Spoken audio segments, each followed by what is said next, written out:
Hey guys, Wes here.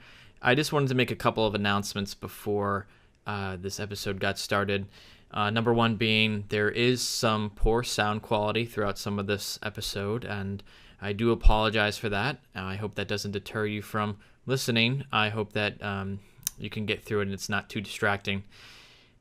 Second announcement is I do apologize also for this coming out a little late. I know that these two films, War for the Planet of the Apes and Dunkirk, have been out a few weeks now, and this is coming out a little later, but we've both been pretty busy, and I was a little distracted because I got engaged this weekend, so I was planning on that, but hey, I got the episode out, and here it is, so I hope it's not too late for you guys, and I hope that you do enjoy this episode despite some of these issues.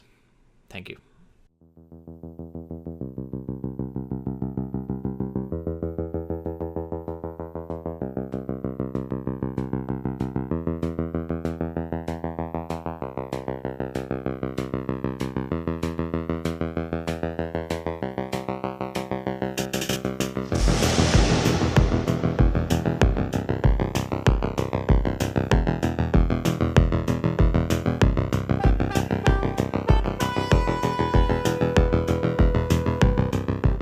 Hello and welcome to another episode of Listen to Us Rant About Movies.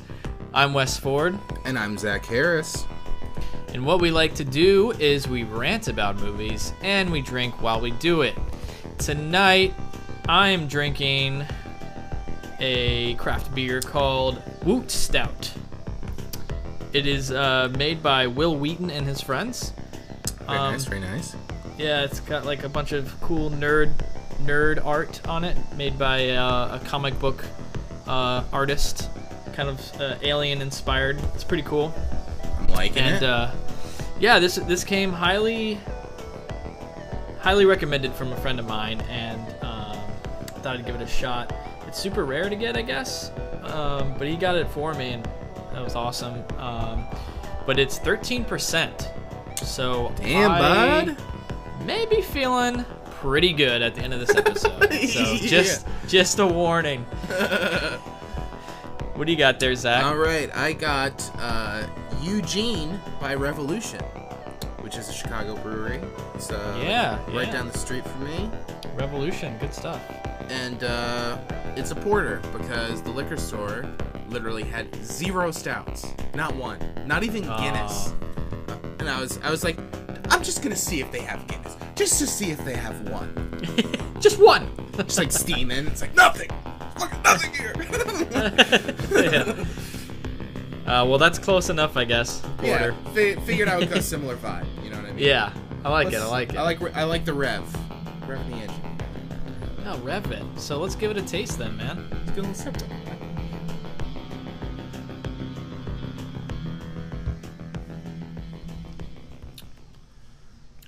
It's really good.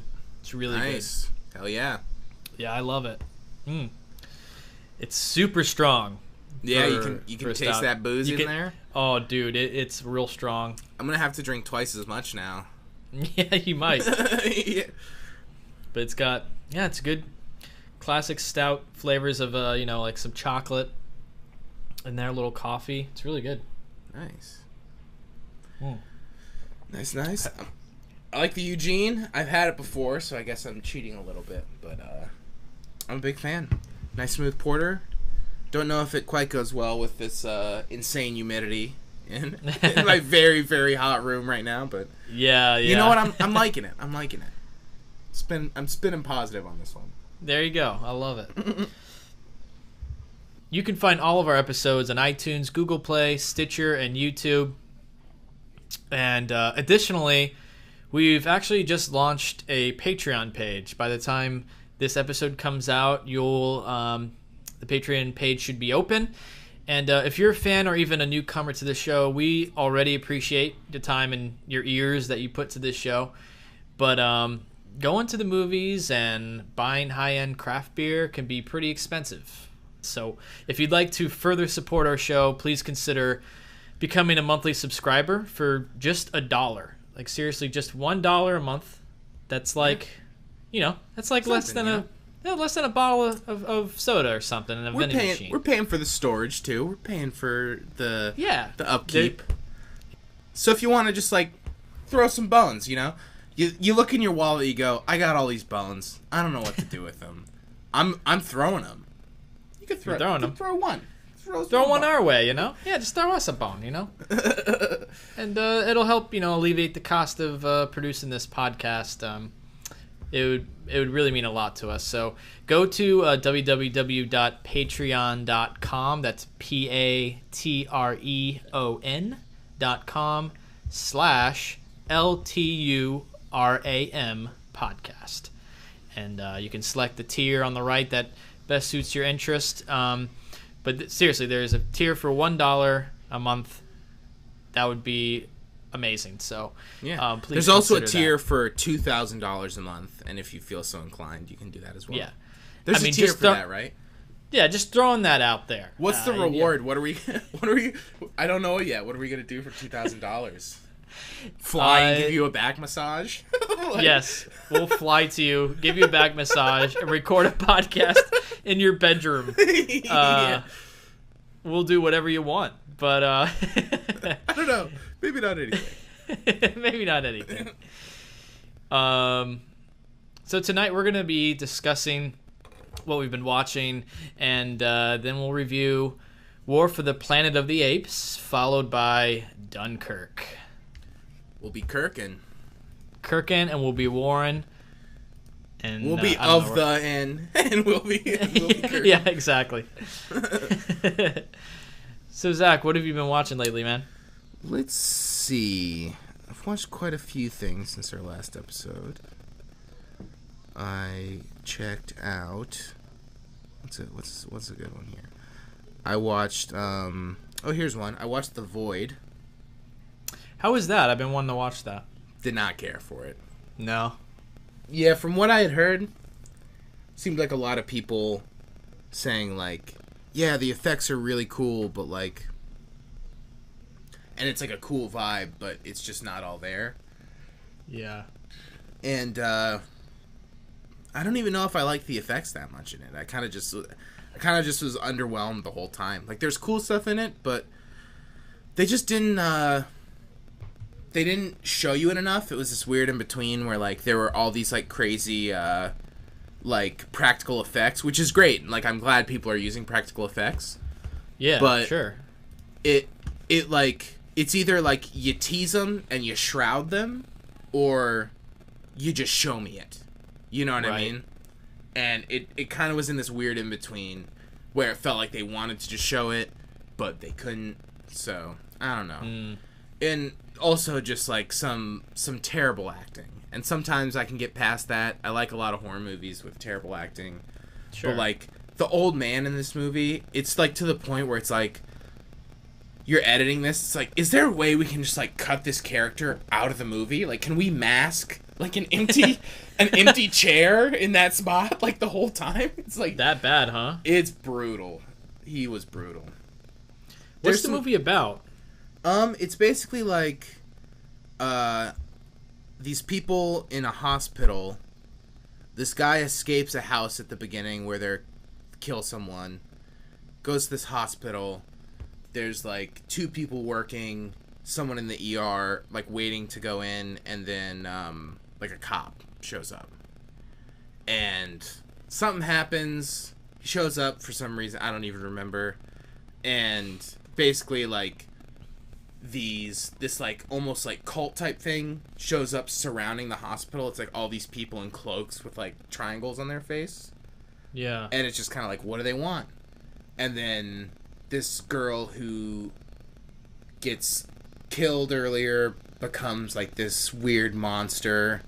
And then there's like crazy monster stuff, and there's like some sort of portal in the basement, and like, I don't know. Some of the stuff is cool, but also it's a movie where it's like super referencey and winky. Like there's stuff that's literally just like taken from like a famous horror movie like Prince of Darkness or something, and just like thrown in here. And like it's in a weird spot where it's like, that's okay. I feel like in a movie like Black Dynamite or something, where it's like you're making a comedy, you're having fun with the genre, you're like spoofing it a little bit, but it's its own thing. But in this, it's like it's taking itself really seriously, and there's just stuff that's, it's like it's horror movies, so it's basically just like a rip off of that scene. And like, am I supposed to go like, oh cool, Prince of Darkness when I watch it? It's like, yeah, clearly you like John Carpenter, you made this movie, you know what I mean? Like, I don't need this exact story beat from that movie in here. Right. I don't know. Yeah. It was just like, I was hanging out, I was like looking for something easy, so I was on Netflix, I was like, oh, people said this is good, I'm checking it out. I feel like it just goes on the list of the long list of independent horror that gets super hyped up at festivals, and then I watch it and I go, why did everyone like this? I don't get it. Like, yeah. Bummer, man. Well, good to know, because I won't try and seek it out then. Yeah, I wouldn't recommend it unless you were like super curious about it. Right. Because I will say it does have like, it moves, so I wasn't like bored during it. It just none of it was anything new, because a lot of it was like literal callbacks to things I had seen before, and it really didn't like wow me at all. But okay. I don't know. All right. I checked out a movie that I've been wanting to see for a while. It finally came wide release, and I was able to catch it over here, and that's The Big Sick.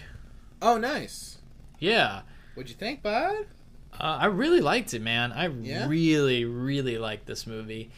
In fact, I already knew it was getting a lot of high praise, but I can totally see why, and it was actually better than I expected. Seriously, go out and see this movie and support it, because it deserves your money.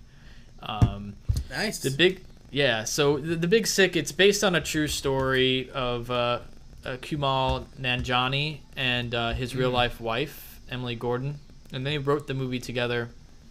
Some things supposedly aren't exactly correct, but of course, they had to shift that stuff to make it a little bit, good for the movie. Yeah, exactly. That being said, I thought it was fantastically written, like really good pacing and great dialogue, and the acting is really good. Everyone that acts in this movie is amazing. Aside from the main characters, Kumail and Zoe Kazan, who plays Emily Gordon. Holly Hunter and Ray Romano are her parents, and they're fantastic. Yeah, they're good. They're super good. They have their own little like couple problem going on, and anyway, I don't think this is like, it's being sold as a romantic comedy. And I guess if you had to force it into a category, it would be that. But it's a lot more than that. And I kind of like the aspect of it dealing with trying to make it as a comedian. There's a lot of that content out now, but this does it in a unique way though, that like with the story and just like the acting and everything, it's really good. So I highly recommend it. You got to check it out. Nice. So the stand-up stuff is good? Yeah, there's not a ton of stand-up, but there is some stand-up, and it's pretty decent, and it just kind of deals more of like dealing with the life of being a stand-up comedian in the scene, and it takes place in Chicago, which is cool. Yeah, that's a big factor for me. I always like seeing stuff. Definitely. I was just a little worried about the stand-up thing, because I feel like it, like you said, it's like it's pretty oversaturated. Yeah. And like, I don't mind like that as a concept of like a character being a stand-up comedian, but it's just like seems like everyone's portraying it in the same way. Like I keep seeing that trailer for that Showtime show whenever I watch Twin Peaks. And it's just people, like, yelling on stage, and they're just like, do you know how hard it is? It's like, I don't know. You're, like, out there telling jokes, dude. Like, you know? Yeah. Like, I get it's not, like, super easy, but, like, you did choose to do it. It's not like you're, I don't know. Yeah. We don't need to get into the whole thing. But I'm glad that aspect is good, because that was kind of, like, something I was worried about with it. Yeah, because I totally get it. The stand-up comedian thing is becoming a little cliche now, but It doesn't even like focus on that. Like it's not even really about that. It just happens to be one aspect of the story. So I think that's a good thing. So it doesn't make it like all about that. Yeah. But I don't know, just like the way the story goes, it's very real and it's heartbreaking and also really funny. So seriously, it's honestly one of the best films I've seen this year, hands down. Nice. I Top really 10 material? Yeah. Think it'll stick it out? I think it could. It could. That's exciting. Gotta check it out. Yeah, I really dug it, man. I don't also don't want to put it too high on a pedestal for you because I hate when that happens for me. No, I get you. But nice date movie. So sure. That's the big sick. Seriously, check it before it leaves theaters. Nice. We'll do. Yeah. Let's see what I got on this list here. I watched The Foul King, which is Foul King. Yeah, Kim Ji-woon, guy who did like I Saw the Devil and Good, the Bad, and the Weird. Oh, okay. It's from 2000, and it's kind of like a goofy wrestling movie. Really? Yeah, I really enjoyed it. It's like a guy, kind of like a schlubby guy working at a bank, and just like late every morning and doesn't have much going on and is like really into wrestling, and he like goes to this wrestling center, and basically they like groom him into being a cheater wrestler to like rile the crowd up, and then he's called the Foul King because he like cheats all the time, and it's just like really fun, just a really fun movie. Good performances. Really dug it. Some good camera work. It's a good looking boy. I feel like his movies are also really long. Like I guess this one's not really long. It's probably like 2 hours or something. But yeah. I mean that's longer than a wrestling comedy. I would expect. But, yeah, totally. Really good pacing. I feel like that's something he's really good at. Like I Saw the Devil. Whenever someone like asks me about it, I'm like, that movie's amazing. It's 2.5 hours long. Had to pee when I started it. Didn't pause the movie. Like, wow. I like waited 2.5. I was like so into it. I just like didn't think about it. You know what I mean? Like, so I feel like he's got really good pacing and just some good fun. You know what I mean? Some kooky wrestling stuff. I love it. Yeah, check it out. It's good flick. Great. Where'd you watch it? You buy it? I did. I got a Blu-ray from Korea of it. So I don't know if it's on. You're a worldly boy. I'm a worldly boy now. The region, dude. You gotta go. Little sidebar. You gotta go region free, West. Cause you know what? I don't know what releases are out there, but 4K, region free. No region code. I know. 4K. I Dude, know. It's fucking get in the game, bud. Got nothing holding you up. 4K region free, man. There's definitely some stuff in other countries that's not out in the U.S. on 4K. So yeah, I believe. Yeah, definitely. Keep your people's peel, bud. You know what I mean? Get some fucking good boys going. Oh man, yeah, I got to, man. I haven't bought some actual physical Blu-rays in a while. Yeah. But I need to. You're not going wild. What's your 4K count? How many 4Ks you got? Oh, let's see. I'm gonna turn around and look at them here. I think I got six of them. Man, you need to pump those numbers, bud. That 4K Dude, I know. What do you have? What do you got on 4K? I'm curious now. Honestly, there's not a lot that comes out in the U.S. that's on 4K yet, so that's why it's limited. But we got John Wick 1 and 2. Nice. We've got Arrival. Yeah, got that Rev, right? We've got Revenant. Mm-hmm. Mad Max Fury Road. Nice. Which looks great. Planet Earth 2. Oof, baby. Which. Oh, I bet, bud. It looks pretty good. Pretty good. What else? Can't say. Oh, and Logan. Nice. Yeah. Good stuff. They all look great. They all look super good. Did you see this wave of like older titles that got announced? Yeah, I want the newest one that was announced, which is Close Encounter of the Third Kind. Blade Runner too. I bet you're getting that Blade Runner. Oh, for sure, getting the Blade Runner. Yeah. Oh dude. my god, it's gonna look amazing. Yeah. Also, like Fifth Element Leon, Yep. Francis Ford's Dracula, Yeah. Bridge on the River Kwai, which, sidebar, absolutely disgusting cover art. Have you seen this? No. Dude, No. it puts the Before trilogy to shame. It makes Does the it? Before trilogy look like a masterpiece. Oh man, that's pretty bad. It is fucking brutal. Hold on, let me see if I can find this real quick. I'll send it to you. It's disgusting. Here we go. I'm on Blu-ray.com. I'm finding links.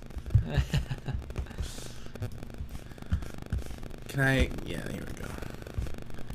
Let's check this out real quick. It is disgusting.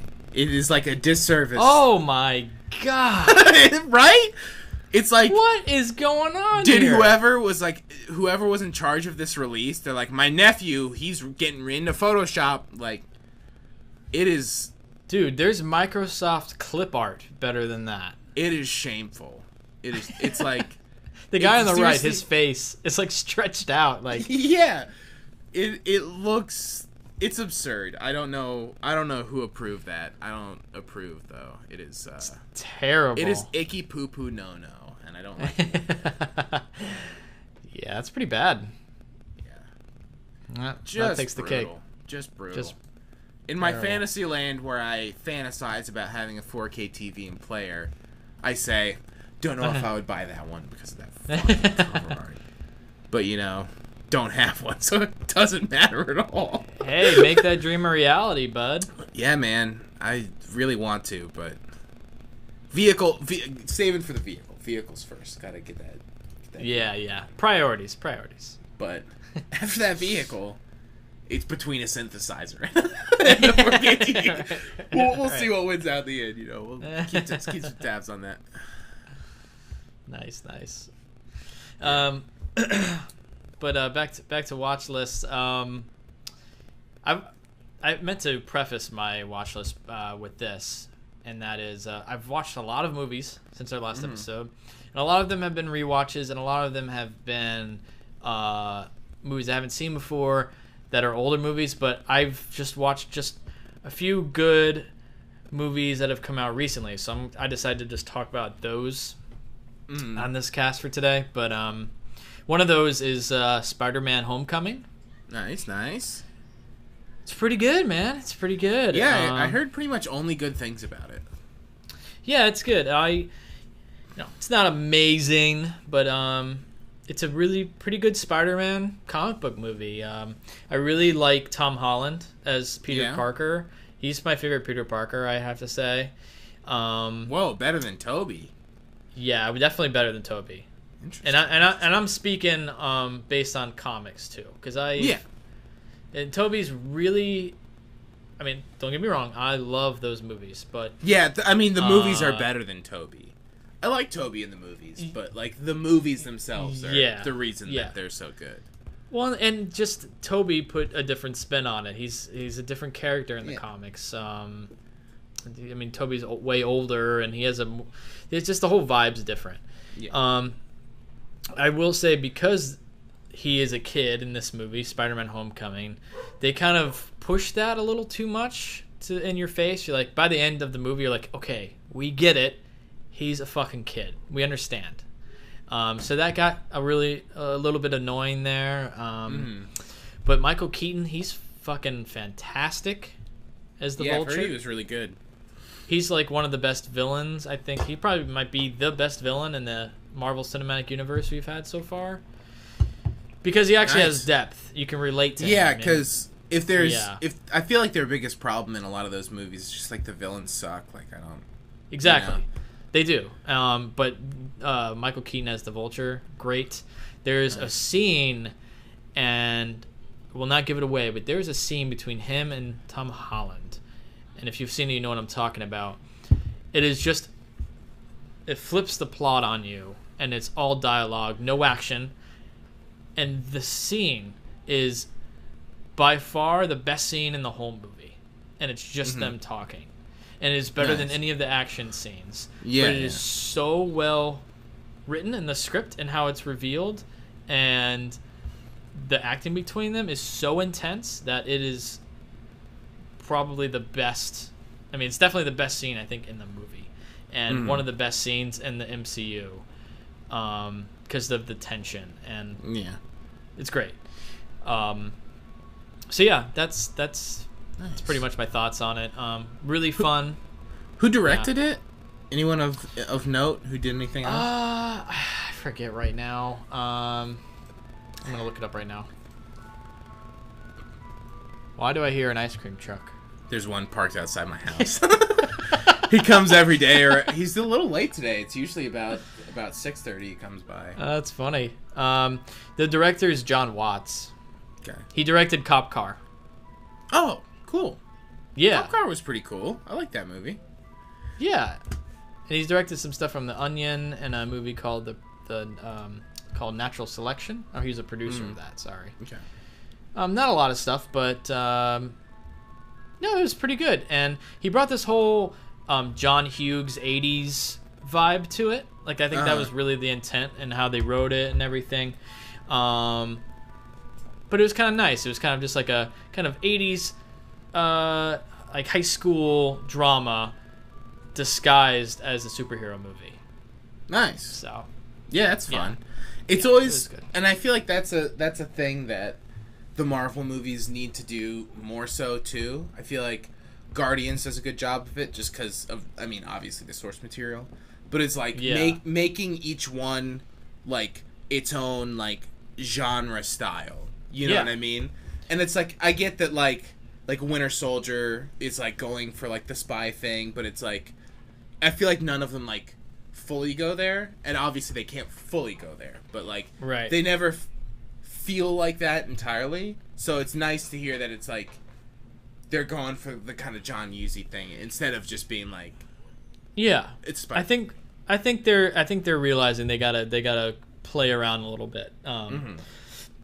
I mean, because if every movie is the same, there's already superhero fatigue going on. If we're not changing it up, the formula, or at least the movies we're going to go see, like, make them different genres. We're going to get really bored. Same goes for Star Wars, man. Same goes for Star Wars. Totally. They've been bumming me out. It's like, thought the whole concept of these spinoffs was to make something different, but it's just going to be, I feel like it's all just going to be exactly the same. They're all just a Star Wars movie. It's like the whole point is for them not to feel like the other ones, you know? Yeah, like, especially the standalones. The standalones, you have the freedom to now do whatever you want. Make them different genres. Go all out on that. You know? I want to see the Rodian movie. Have I talked to you about this? No. I don't know if I've talked about it on the cast. I want to see a movie about a Rodian who lives on Coruscant, plays at the cantinas, some weird instrument that's from space, just like raising his Rodian child and like fighting with his wife all the time. This will never happen, but like, how amazing would that be if it got like so specific? There's like a relationship drama with aliens, you know? Like, you know, obviously that's never gonna be a thing, but at least something, you know. I don't see it happening with Disney. Rodian child will never exist, but in my amazing, dreams. Though. It sounds like a really good fan film. Yeah, totally. But yeah. So yeah, Spider-Man: Homecoming. I mean, I love Marvel movies. It's really continuing that, and bring some. It's really interesting too. One other thing about it is that it kind of shows really like what would really happen in a scenario of like superheroes taking over New York, and all the damage from that. Like, we've seen that in Civil War, like the big effects of that. But like the men on the street, the men like living in the city and actually affected by what's going on, and them like trying to do something about it. That's what spurs the Vulture and his men to do something, you know. And I think that's a really cool motivation to play with in their own like extended universe, you know. Like, if this movie never would have come out on its own, because it literally depends on everything that's happened in the MCU so far. Yeah, which kind of explains like why they haven't made one which is Yeah. nice. Like, Yeah. finding a way to, like, groove that in and make it work. Yeah, I think it's really interesting because it's kind of a sequel of all these movies, but being its own genre, and it's like a really this nice, wonderful mix of all that. And it's like it's something we've never seen before. You've never seen that, so that alone it's worth checking out. All right, so where does it lie in the Spider-Man list? It's a good question. I already know because I made a list on Letterboxd. Nice. It's number 3 for me. Number 3, Spider-Man 1, Spider-Man 2, or Spider-Man 2, Spider-Man 1. Yeah, Spider-Man 2, Spider-Man with Tobey Maguire, Spider-Man Homecoming. And then what? And then I can tell you the others. After that would be The Amazing Spider-Man. Ooh, better than Spider-Man 3? Yes. Amazing Spider-Man. I don't know about that one, bud. Then Spider-Man 3, and then Amazing Spider-Man 2 is last. I never saw Amazing Spider-Man 2. You don't need to. Yeah. I didn't really care for Amazing Spider-Man, so. It had moments that I enjoyed. Like, overall, the movie should never have come out, and I hated that. But he had a different vibe of Peter Parker that I was more familiar with from the comics. Yeah. And I liked the chemistry between him and Emma Stone, and again, yeah, like the movie shouldn't have come out, but I like some of the wisecrack stuff that they threw in there, and it was like a different take. So that's why Spider-Man 3, when it came out, I was like, fuck this movie. Yeah, totally. So, but yeah. Looking back on Spider-Man 3, I haven't watched it in a while, so maybe this is no good, but like, I think that goofy stuff plays better than I remember it. You know what I mean? I need to revisit it. I really need to revisit it. I think the main issue with it is the stuffing of villains. There's just too many villains. But like, oh, for sure. Emo Spider-Man, I think I'm into. You know what I mean? Oh no. Oh, yeah. I don't know. I don't know about that. Fair enough. Dancing Peter Parker, emo Peter Parker. I just remember the shot that's of like his waist, and he goes, and he snaps and points both ways. It's the funniest thing ever. You know what? Actually, I take this back. If I go into it knowing what it is, and think of it as a comedy, it's actually pretty brilliant. Yeah, like it's a funny idea. Like at least my thing, it's like at least it's not like just like trying to capture. It's like, well, Spider-Man 2 is even better than 1. So let's just like make something exactly like that again. You know what I mean? Yeah. It's like it tries something different, which is admirable, but it's definitely problematic. Like there's just way too much going on in that movie. But also, it was clearly like a defense against he was having a lot of problems with the studio at the time. You know, didn't they force him to put Venom in? Like he didn't. Yeah, he didn't even want Venom. He didn't want Venom. And they forced him. So that's like another villain that was thrown in. The whole thing with Sandman was just like I hated I didn't like it. But also like Thomas Hayden Church is like pretty good casting. Oh yeah, he was good. He did good in the part. It's just the writing. Yeah, and also just villain problems. Also James Franco coming back, and he's on the weird like hover snowboard, you know, with like he becomes Hobgoblin. Yeah. Whatever. Anyway, need to get in a whole Spider-Man 3 thing. I think it's not as bad as I remember it being. Well, probably not. It's well intentioned. It's at least well intentioned. You know, Amazing it's probably... Spider-Man 2, not well intentioned. You know? Yeah, seriously.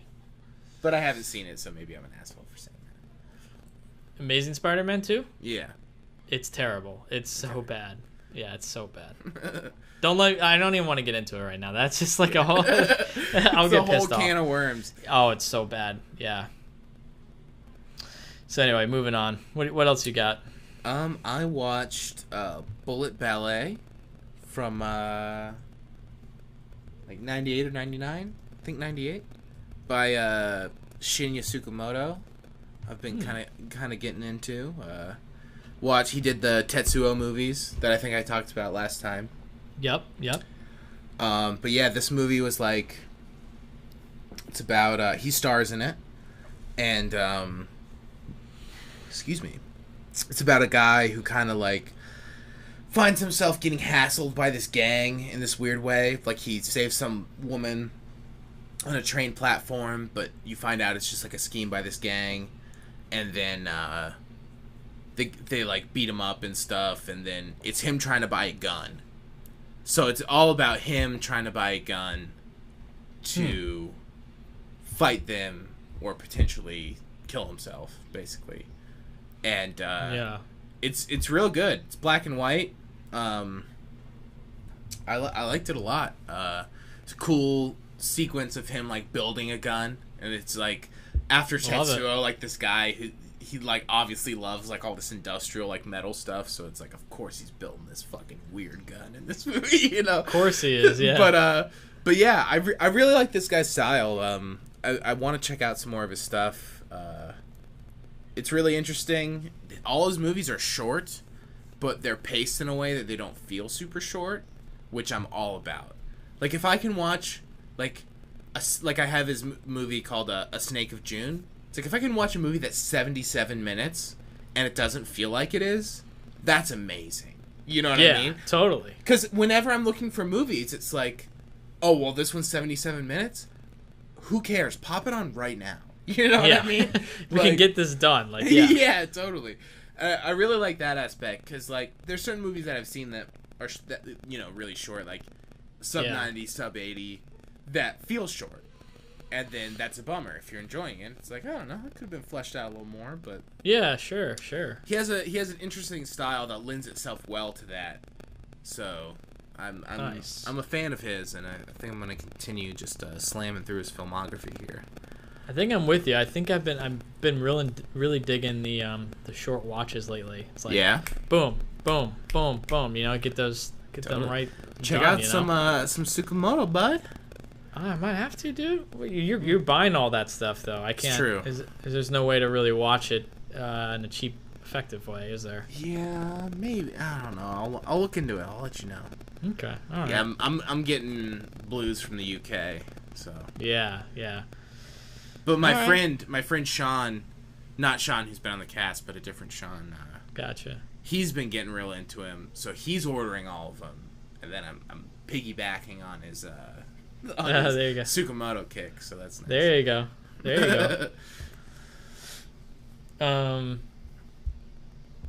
One more I'll talk about is excuse me. Not quite as new as the past two I've talked about, but still decently new. The Handmaiden. Woo! Whoop whoop! Whoop whoop! Love I believe this made your top 10 last year, didn't it? Oh yeah, I think it was like number 4, maybe. It was pretty. Yeah, it was up there. It was up there. Yeah, this movie's great. I had nothing. I didn't know really anything about it going in. And it's quite a surprise. Yeah. Some of the things that happen. Yeah, man. I didn't realize it'd be so sexual. I didn't know anything about it, so I had no idea. And then it's a crazy thing not knowing that, right? Totally. It goes there, you know. Yeah, it goes there, and then it's like the tooth. Get some like rubbing the tooth with the thimble. It's like, whew. It's like got some palpable. It's like blue is the warmest color kind of vibes going on there at some point. It was really good, really well shot. I really liked the different perspectives. It showed different perspectives of the different characters. Kind of, I think it's over the course of like, I don't know how long. It's like over a course of a certain amount of time, and it shows that time again and again from different perspectives of the characters. And it's a really cool structure. Yeah, it's really well structured. The editing's great. And the whole look of it looks great. So, it really was a good movie. It was a little long, but it's definitely long. It was good. It was that. I think it almost had to be that long for the story I wanted to tell. The sections keep it moving too, because like yeah, right when you're feeling the length, I feel like it switches, and then granted you're going back and you're watching that again, but But you're seeing it from a whole other perspective. Yeah, there's so much new information, and then by Yeah. that time, it's switching it up again, and then it's like, so it's keeping it fresh constantly, you know. So I feel like Absolutely. it justifies the runtime. Yeah, for sure. There's another thing too is like the set design, the costume design is amazing. So good. Like the world building, the octopus and the tank. Yeah, dude.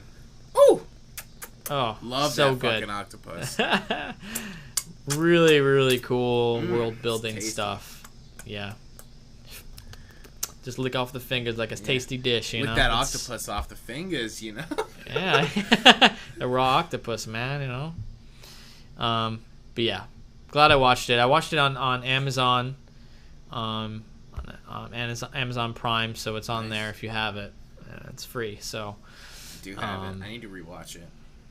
yep. But also, Check it out. there's a director's cut on the Blu-ray apparently. Not I've the heard of US this. Blu-ray, but the UK Blu-ray Oof. has a director's cut. I don't know if I should hold out. You know. Just You might. I think you should hold out, see what the difference is. But then also, I could watch that on Amazon Prime. Wait till that director's cut comes out, and then I'll be fresh on it. Note the differences, you know. Sure, you do that. Or But you also- can get to this, or you can get to the stack of Blu-rays that. Yeah, I was about to say. Also, so much stuff to watch. So many So Blu-rays I much. haven't seen. The list So is much. staggering. But it's It's so much to watch. so much to watch. It's disgusting. Yeah. All right. What do you say? I got a couple more I could talk about, but I think we're running up on time. What do you want to talk about? These Yeah. movies, man. Move on to the reviews. Let's see if I got any more in here. Did a couple rewatches. Rewatched Blow Up, still amazing. Rewatched Just Before Dawn. Have you seen that movie? No. It's pretty run-of-the-mill slasher, but like executed well. Yeah. So it's interesting. It's a bunch of kids like go up into the woods, get slaughtered by like weird people in the woods. Okay. Nothing new, but just done well, you know. Yeah.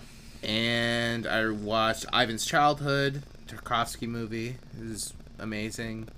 And I watched A Touch of Sin, which was also very, very good. Nice. Have you heard of that one? I read up a little bit on it. But other than that, I don't really know much about it. It's really good. It's just like 4 kind of like extended stories. It's a fairly long movie. Just about like random acts of violence. Certain ones are better than others, but they're all pretty interesting. So yeah. A Touch of Sin, right? Yeah. Yeah. It looked interesting. Yeah. How'd you watch it? I have it on Blu-ray. Bought it on Blu-ray Okay. a while ago. Yeah. That was one that had been sitting in my stack for like 6 months. I found it really cheap at a record store I was at, and I was like, oh, I should check this shit out, dude. Oh, let's check this shit out. I should check it out in 8 months. Yeah, seriously. Just buy it and watch it in almost a year. It'll be good. It's hilarious. All right, well, we're going to move on to our review of War for the Planet of the Apes. And we're going to start that right now. Zach, what do you think? Should we do spoilers for both of these movies? Just talk spoilers, or Yeah, I guess. Because or not spoilers, or what do you want to do? I feel like Dunkirk doesn't have that many spoilers. I feel But like maybe Dunkirk it does. I feel like Dunkirk we should talk spoilers because for one, it's based on real life, Yeah. and like two, it's like it doesn't really have that much to like really spoil. Yeah, it's like, what am I going to spoil that, like, I don't know, crosscuts? You know, or like, Yeah. I don't know, it doesn't feel like a huge... Yeah, let's just talk spoilers. Okay, we'll talk spoilers. We're gonna talk spoilers first about War for the Planet of the Apes.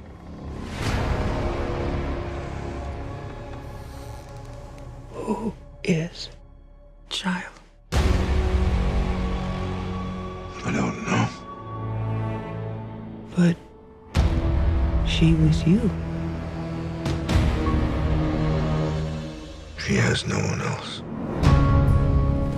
We are not savages. Apes fight only to survive. Bad human can kill. ape. All dead now. A long time. Long time. Bad humans. Soldier.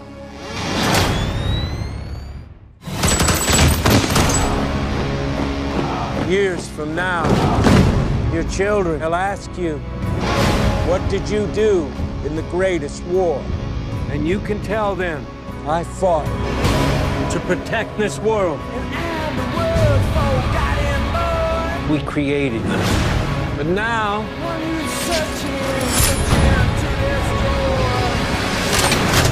we will bring an end to their kind.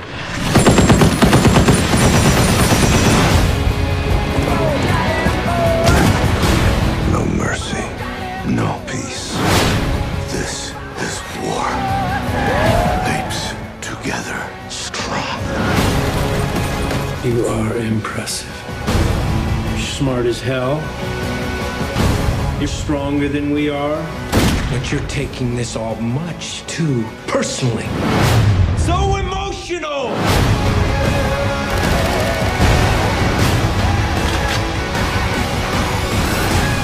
I did not start this war.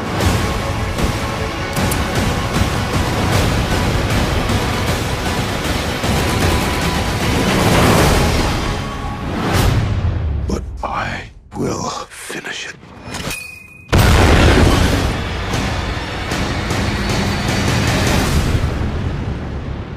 So, Zach, what'd you think? General thoughts starting out? War for the Planet of the Apes.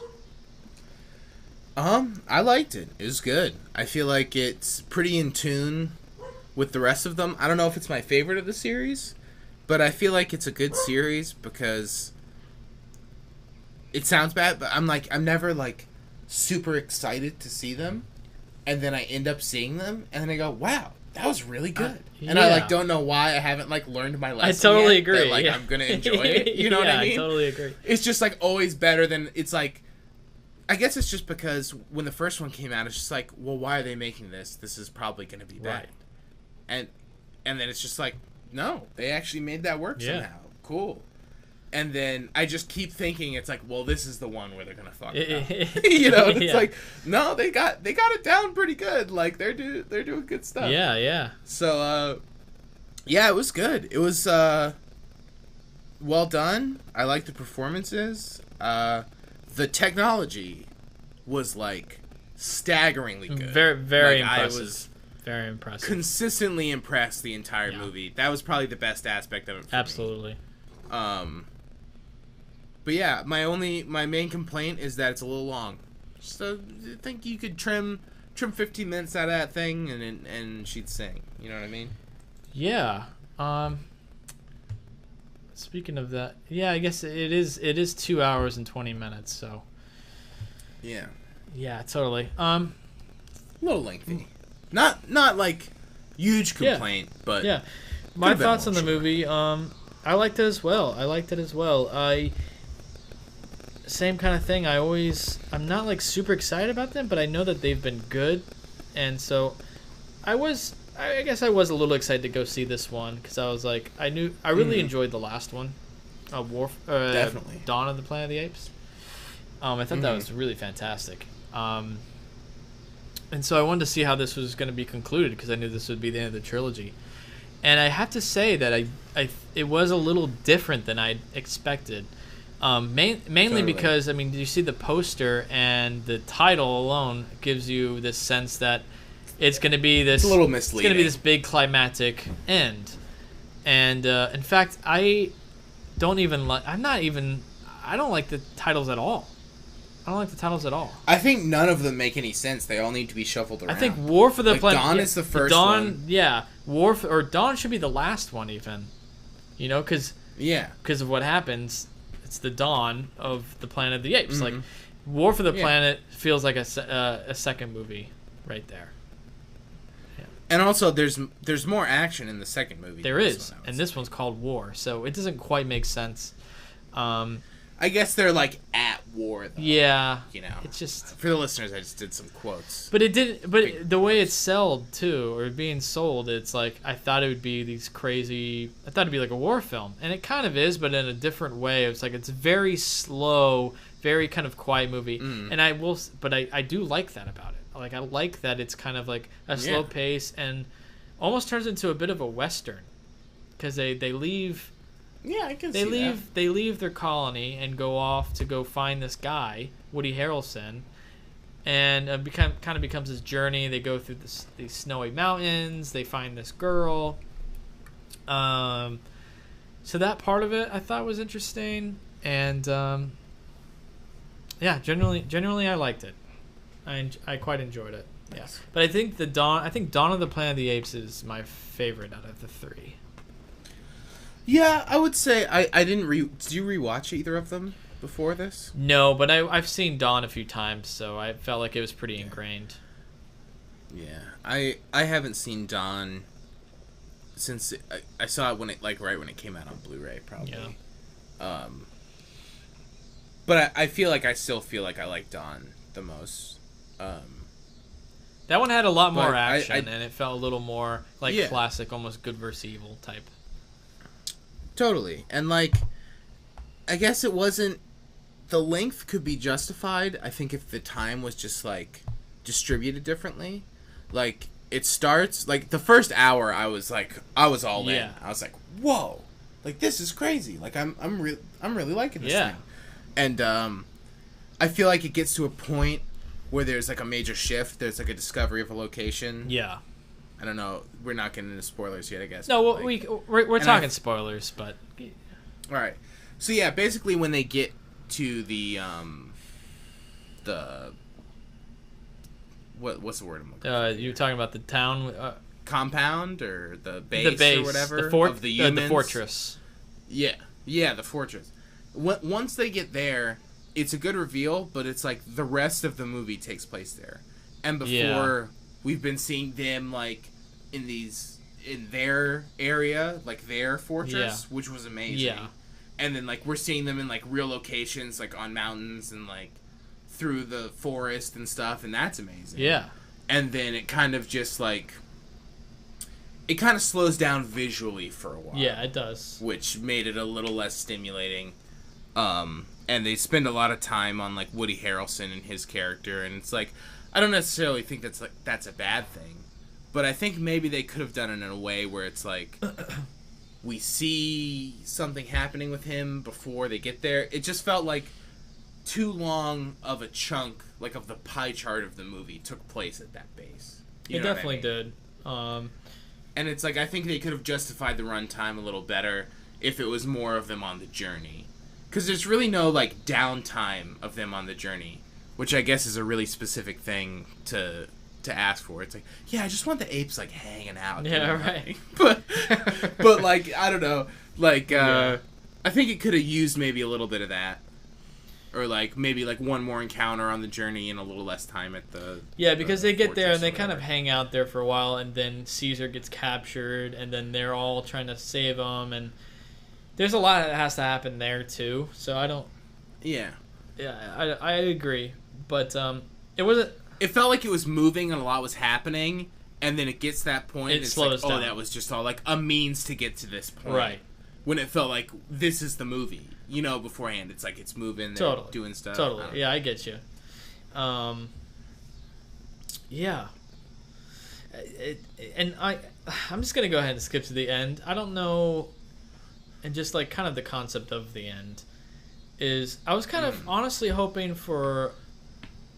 kind of more on the tail of the original movies, kind of like following up on that a little bit. Yeah. I honestly expected that. And I don't think, like, it felt weird that the entire, like, human race, I guess, was wiped out by this avalanche and, like, this one battle. But we're not really sure if that, like, because they make mentions of other apes throughout the world. So yeah. I think we can assume that it's not the extinction of the humans right there. That there are like other colonies of apes, there are other colonies of humans, and totally. Yeah, this is just one small scale story, which we've talked about before. You know, small scale versus big scale. I appreciate them trying to make this small scale, even though this is about a war. They kind of make it like not world ending, and I kind of. Do like that, how it's about these characters and this specific group of apes, and following Caesar, and I do like that a lot. But there's just a little stuff, like little inconsistencies of. I'm not quite sure how it adds up to the overall Planet of the Apes, because that's like what the ultimate goal is here, right? Like that's what the Totally. So. But I also heard that everyone was saying that this is the end of a trilogy. It is the end of a trilogy. But that this is the end of a Caesar trilogy, and that there will be potentially more Planet of the Apes movies, just not centering around the character of Caesar. Which seems like a thing of like, oh, this movie did really good? No, we'll totally make more, dude. You know, like... Oh, yeah. I've read something where they said that they want to make more, but this is the end of this story, this trilogy. So,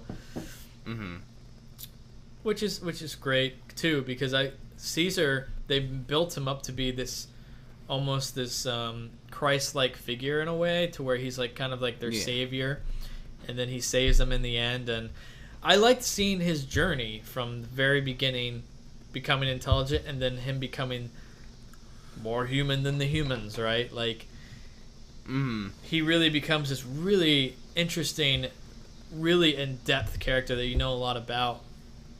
That's really interesting. Yeah. Yeah. Totally. Andy Serkis is just... It's amazing. It's good. And they keep continuously talk about how they try and match his expression as much as possible. So what you're seeing on screen, it's acting. It's just him with like almost like a very expensive type of makeup on him, a digital makeup, but it is him acting. It's him there, and they really are there on location. All the apes. It's pretty amazing. Totally, and I think that's the thing that like sells the movie for me, because a lot of movies, it's like, especially like recent blockbusters, I'm sure there's exceptions, but it's like I'm watching it and then it gets to a point where it's like, okay, every character on the screen is computer generated, the background's computer generated, I'm watching a cartoon, you know what I mean? And like maybe that's fine, but I think these movies do a really good job at shooting on location and like mixing the real with the technology, and like all, like probably challenging themselves with the technology. Like the snow in this movie on their fur looks insane. Yeah. There were shots in this movie, especially the orangutan. Yeah. It was a close up of the orangutan's face, and I literally thought to myself, did they sub in a real orangutan on these close-ups? It looks so like, it looks real.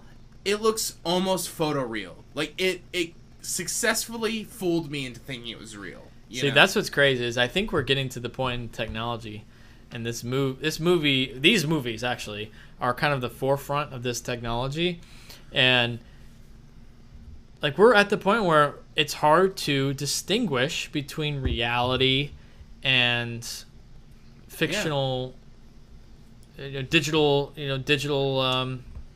parts of the film. Like it is hard to tell CG from reality. And that's pretty crazy. I will say, though, that I feel like they spent... You could also tell that, like, certain characters get priority. Absolutely. And I feel like I've seen this in other movies, Caesar, too. for like, sure. Like, in the Hobbit movies, it's like Gollum looks the best out of anyone because he's Gollum. Yeah. You know what I mean? It's like, well, Gollum's got to look amazing. Maybe this, like, army of people, they'll all be a little... Like the apes around that are just like hanging out sometimes. There were actually a couple moments that I saw where I was like, yeah, that didn't look quite real. You know, there's like a couple background apes that I was like, oh yeah, I caught some stuff. Totally. But at the same time, it's like the most minuscule of things where it's like it's just like really impressive. Yeah, I mean, overall, and I think that adds a whole. That's layer. What sells the movie, right? Is like the technology is absolutely amazing.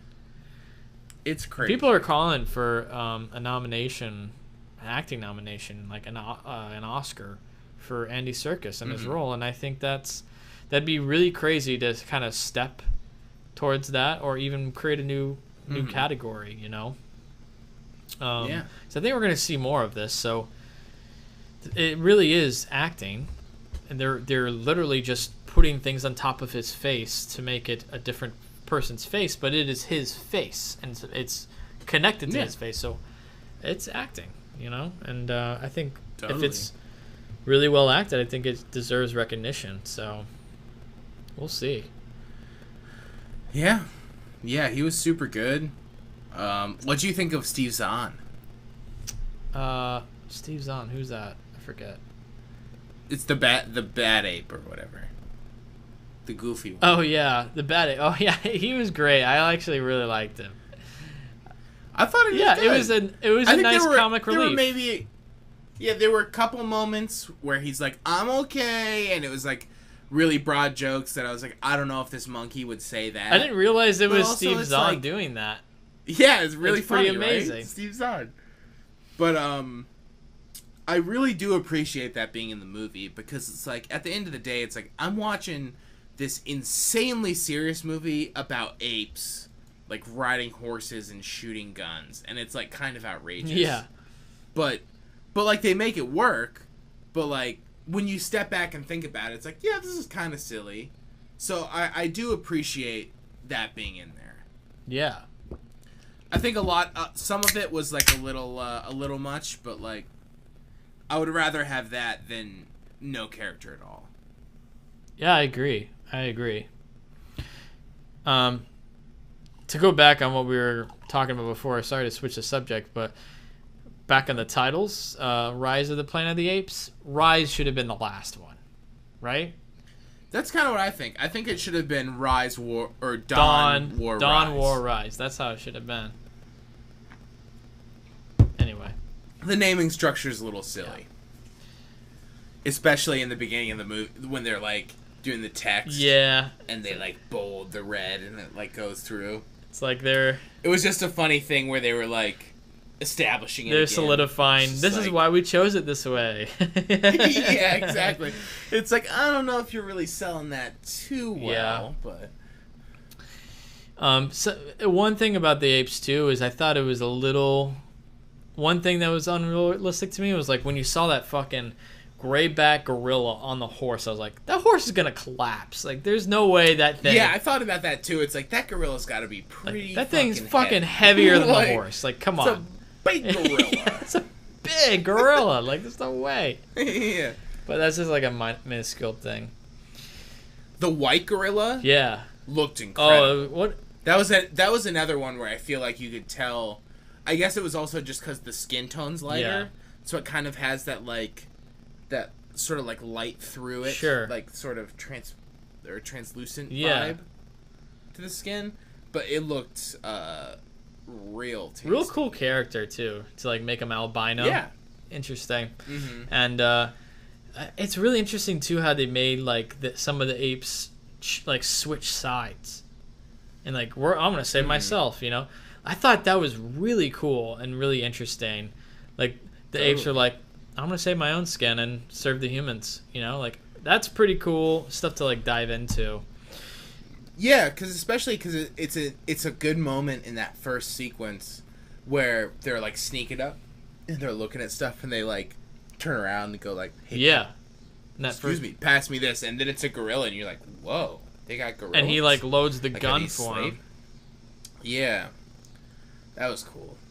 I will say one thing that I thought was kind of strange, and maybe upon a rewatch, if I was like, it's not an issue, but I did feel like when you see the like big groups of the apes together, they all look very similar.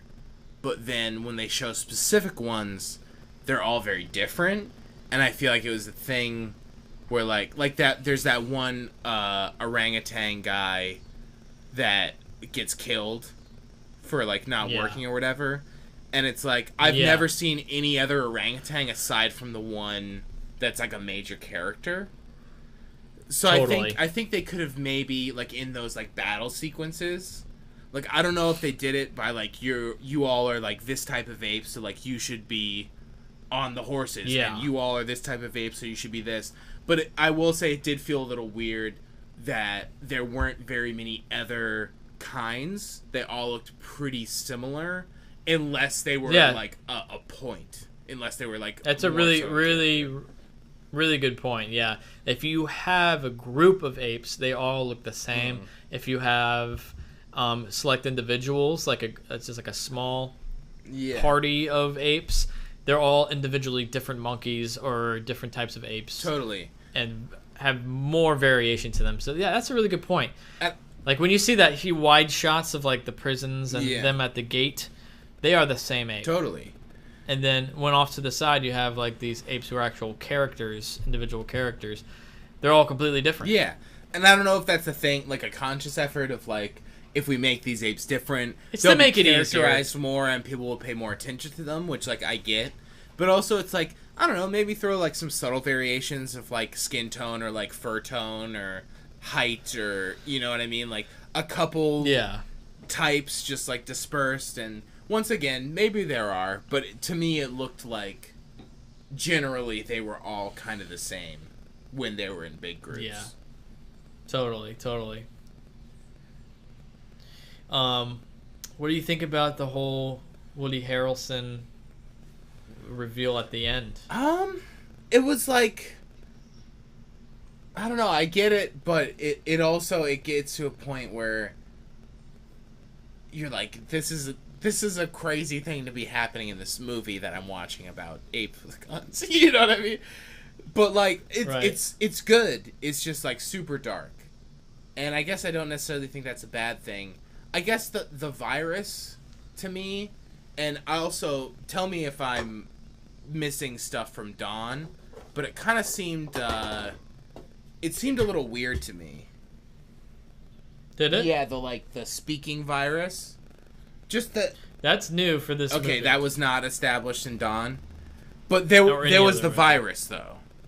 But the virus has mutated? Is that like what's... Yes. Okay. Yeah, exactly. Yeah, it just, I don't know. I don't necessarily dislike the concept. I think the concept is interesting. It just, it just felt weird the way that they incorporated it in. Like, when they find the girl and they ranked things, like, she can't talk. And then they killed those people and like, oh, they can't talk.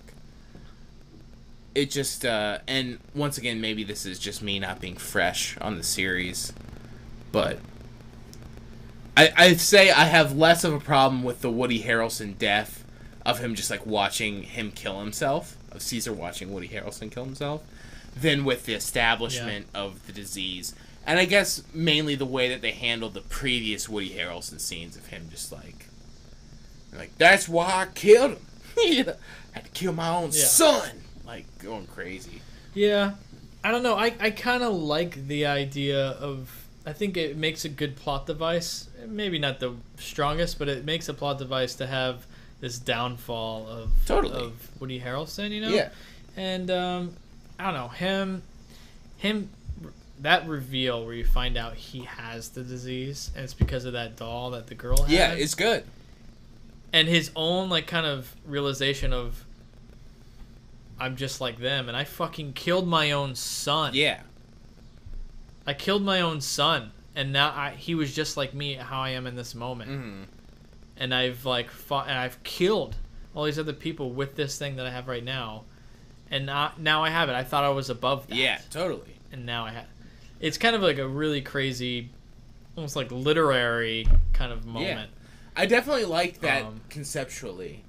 I guess my issue is more with the establishing of the disease. I think they maybe could have worked that in or explained that better. A little smoother. Yeah, or I guess not explain deeper, but incorporated the information in a better way. And also maybe a couple, like, one or two too many inserts of the photo of his son. That's a nitpick, though. Sure. That's a very, very minor nitpick. But I did like that concept. When it's revealed, like, oh man, like, yeah, like he's fucked. You feel like, yeah, fuck. And then you're like, I mean, do you think Caesar would have killed him if he didn't have the disease? Probably. I think he would have. I think that's because he finds him there and he finds that he can't speak, that he wants to kill himself. He doesn't do it. Yeah. But yeah, like I feel like he definitely would have, because he was going there to finish him off anyway. The place was being attacked. Yeah, totally. He was raring to go. Like, I like how he admitted too that he was like. Yeah. What's He's the like, you know for what? the other I'm movie? wrong, but like I gotta kill this guy. You know, like You know this what? guy's a piece of I shit. can admit it. Like I can fucking. It's like, you know what? You're right. I am like him. I can't let go of my rage. Yeah. Like, I'm gonna fucking kill him. Yeah. I thought that was cool. It's a really good character moment. It makes him feel more real. Makes him feel human. Totally. It's you know, that's kind of the concept, I guess, that they're very human-like. But yeah, I don't know. There's really good, solid aspects of these films. And like you said too, I think that I look back and I'm like, yeah, they're good. But when you're in the moment and you're watching them, they're really fantastic. Yeah, they're and way better than they should be. Like they really these are. movies should not be as good as they are. Like, They're surprisingly good. And it's not like I'm ever excited to be like, oh, I can't wait to watch a movie about apes. You know? Yeah, it's just It's not really like an interest. Of I don't know mine, what but it is like, about they're just it. so well executed. there's not like a they're draw just, like, really, to me. It's just not. It's not like. Yeah, there's not either. It's not a draw for me either. But it's like the technology and they're just well executed films. Totally. And you got to give props. I to definitely appreciated the way some of the action's shot. I feel like a lot of movies fall prey to the handheld nonsense of, you know, Yeah. which we'll talk about later in Dunkirk. I feel like Christopher Nolan Sure. used to be a prime offender of this third act Yes. action sequences, but I do like the way that these movies are shot. I feel like they're not real necessarily nice. showy. They're not like super like catered to the visuals, but they just look nice. They're just like They look nice. They do. Slow movements. They hold on some shots. They cut a little faster when stuff's going on, but like it's mostly locked down. Very cinematic. Cinematic. Yep. Classing it up, Yep. but not showing off. You know what I mean? They're classy. Yeah, they're nice boys. I gotta hand it. Matt Reeves, the director, he's supposedly directing not one, but possibly a trilogy of Batman films. Oh yeah, Possibly without Ben Affleck. I heard about this. But then I also heard that Ben Yeah. Affleck was like, "No, I'll totally do all of them. I love Batman." So I think he was just like, I'm Batman, and I totally love being Batman. But he never said, I'm gonna stop being Batman. So or keep being Batman either. So whatever. Anyway, whatever. Yeah, I'll watch the Batman movie for sure. Yeah, if he makes Batman movies, it could be cool. I'm just gonna side tangent here because I have been on a Batman kick. I've been playing Batman Arkham Knight on Xbox, Nice. and I love Batman. Batman is, if no one knows, is my favorite superhero. Anyway, I think they should make these Batman movies kind of just like a classic detective story. You know what I'm saying? Mm-hmm. You already know Batman. Just do like a little small scale, little detective story. You know, Totally. of him like taking down some small scale criminals and maybe a little appearance of older Robin or Nightwing or something, and you're done. That's Fucking it. good. Wash your hands and call it a day. You know. Yeah. Yeah. All the crazy high stakes into the world stuff is just the worst. Stop. Just stop. Yeah, it's just like if that's what's at stake in every movie, then I've just already seen it, basically. Yeah. Yeah. Yeah. Small scale's the way to go. All right. Totally agree. Speaking of small scale, But tying it back let's in, talk about. I do think. Sorry to cut you off, but I do think that this No. movie did a good job of small scale, big scale. There's a lot going on.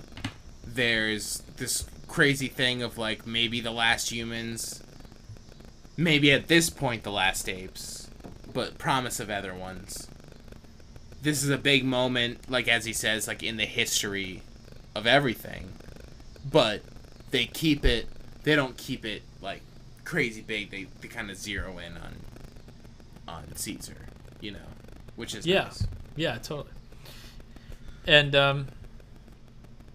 I mean, the last thing we'll finish it off here is we didn't even talk about is him sacrificing himself, right? Yeah. Like him. I mean, I thought that was nice. It was almost not too surprising to happen, but it was like, you know what? I mean, it's kind of a good end to the character, Totally. and It closes out his story. Yeah, I figured he was gonna die, just from what I had Yeah. read. I read too much, and just like people being like, "Well, it's the last of the Caesar films, but like there might be more." It's like, okay, well he's totally dead, you know, like. Yeah, he's dead. So, But it did. I guess the length was an issue at that point. It was just like, I get it. Yeah. I get it. You know, like let's. Yeah. You know. wrap it Been up. here for Wrap it up. how long? 2.5 hours. 2.5. You know, with the previews and everything. Wrap it up. But whatever. Yeah. I did think it was a nice, classy way of doing it. Him like sitting overlooking everything and not like him like exploding in the the like. Yeah. And you know what? I think it really kind of shows too. Like looking back on these films, I wouldn't say that it's like my favorite trilogy, but I think it kind of ranks among. I think it could rank among some of the nicer trilogies. It's right? Like pretty good. I'd have to watch it's them a all pretty again, solid but trilogy. Yeah, it's like Yeah. all the movies are just surprisingly good. It's just like, how do they make Yeah. this movie good? I don't know. But, And what's really ballsy to me, I think, too, is that all the apes are the same through the movies, but all the humans are different in every film. Every film has a completely new cast Totally. of humans, in it, mm-hmm. which, like, that's crazy. Yeah, it's cool. That's really crazy. mm-hmm. And it's almost like a lot of time has passed, but it's like they've moved on, and it's really, the story is about the apes. It is about the perspective from the apes. Even like them finding the girl. Yeah. And them finding, like, any other movie that would have felt almost like a horror film, like the apes coming in there and the girl being scared and they kill, I guess, the father, and then take her. You're like that. It was nice to see a different perspective from the ape side Totally. of like that. You know, like it's really interesting. So I'll probably buy this movie on Blu-ray. I think On 4K? if it's not in 4K, hell Did you yeah. see that they put the other two out on 4K? I don't think they have. have. No, not They're yet. out, bud. Oh, they have? They're out, bud. Whoo! I do have Dawn already, but maybe it's worth a rebuy on the 4K, Yeah, man. Oh man. Or maybe you wait. Nice little box set, all three. You know what I mean? Yeah, I think I might wait for that because they'll probably release that, right? 100% that's coming out. Because there's already a Okay, then I'll just 2-pack do that. box of the other two, so it's like there's got to be a fucking trilogy box set of that. Oh, then they'll definitely will be. I'll wait for that shit. What do you rate this movie? I'm between 4, 3, 5. Heavy 3, 5, light 4.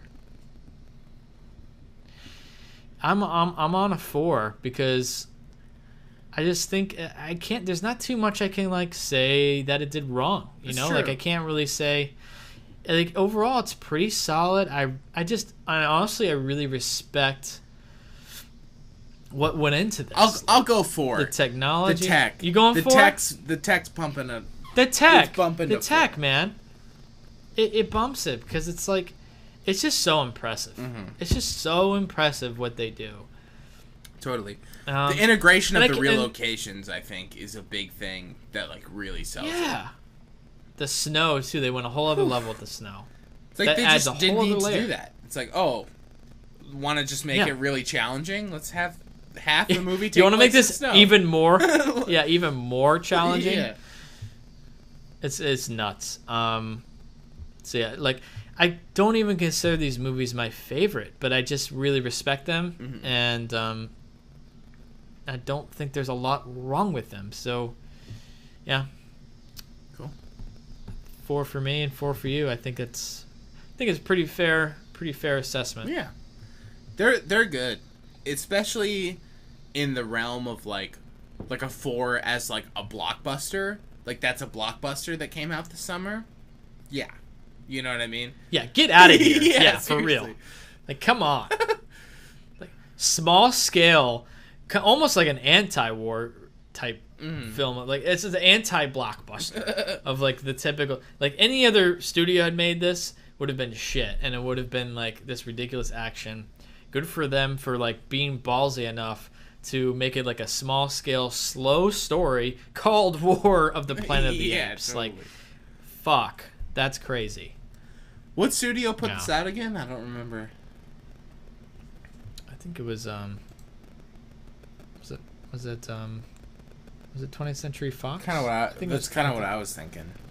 I think it was 20th Century Fox. Pretty sure. Like 90% positive. Same as Logan. Okay. I know it's the same studio as Logan. But yeah, good for them. Go for them. Let's go flip. Go flick. Let's move on to Let's Dunkirk. Kirk it. Let's Kirk it up, man. Kirkin starting right now.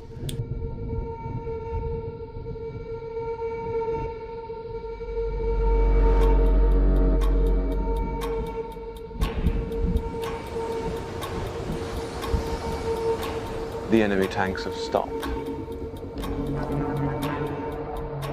Why? Why waste precious tanks when they can pick us off from the air like fish in a barrel?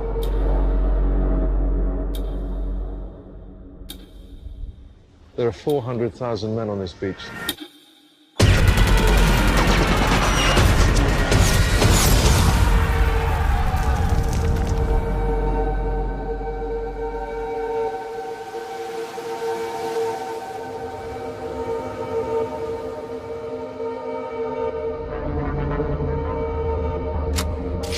He's coming back round.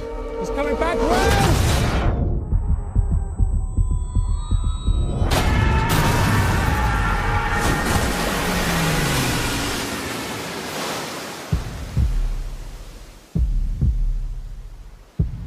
Where are we going? Dunkirk. I'm not going back. There's no hiding from this, son. We have a job to do. If we go there, we'll die.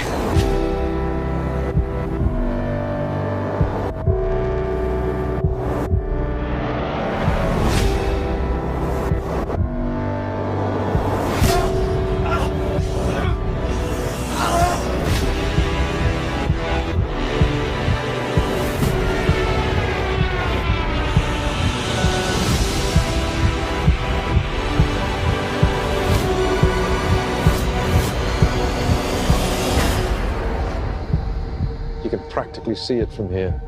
What? Home. Yeah, Dunkirk, man. What'd you think, pal? I liked Dunkirk. I liked Dunkirk. And I will say though, after some digesting, Uh-huh.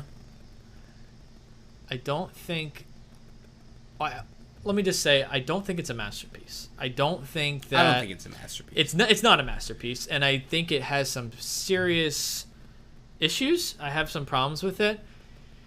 That being said, it is one of the best cinematic experiences I've had in a long time.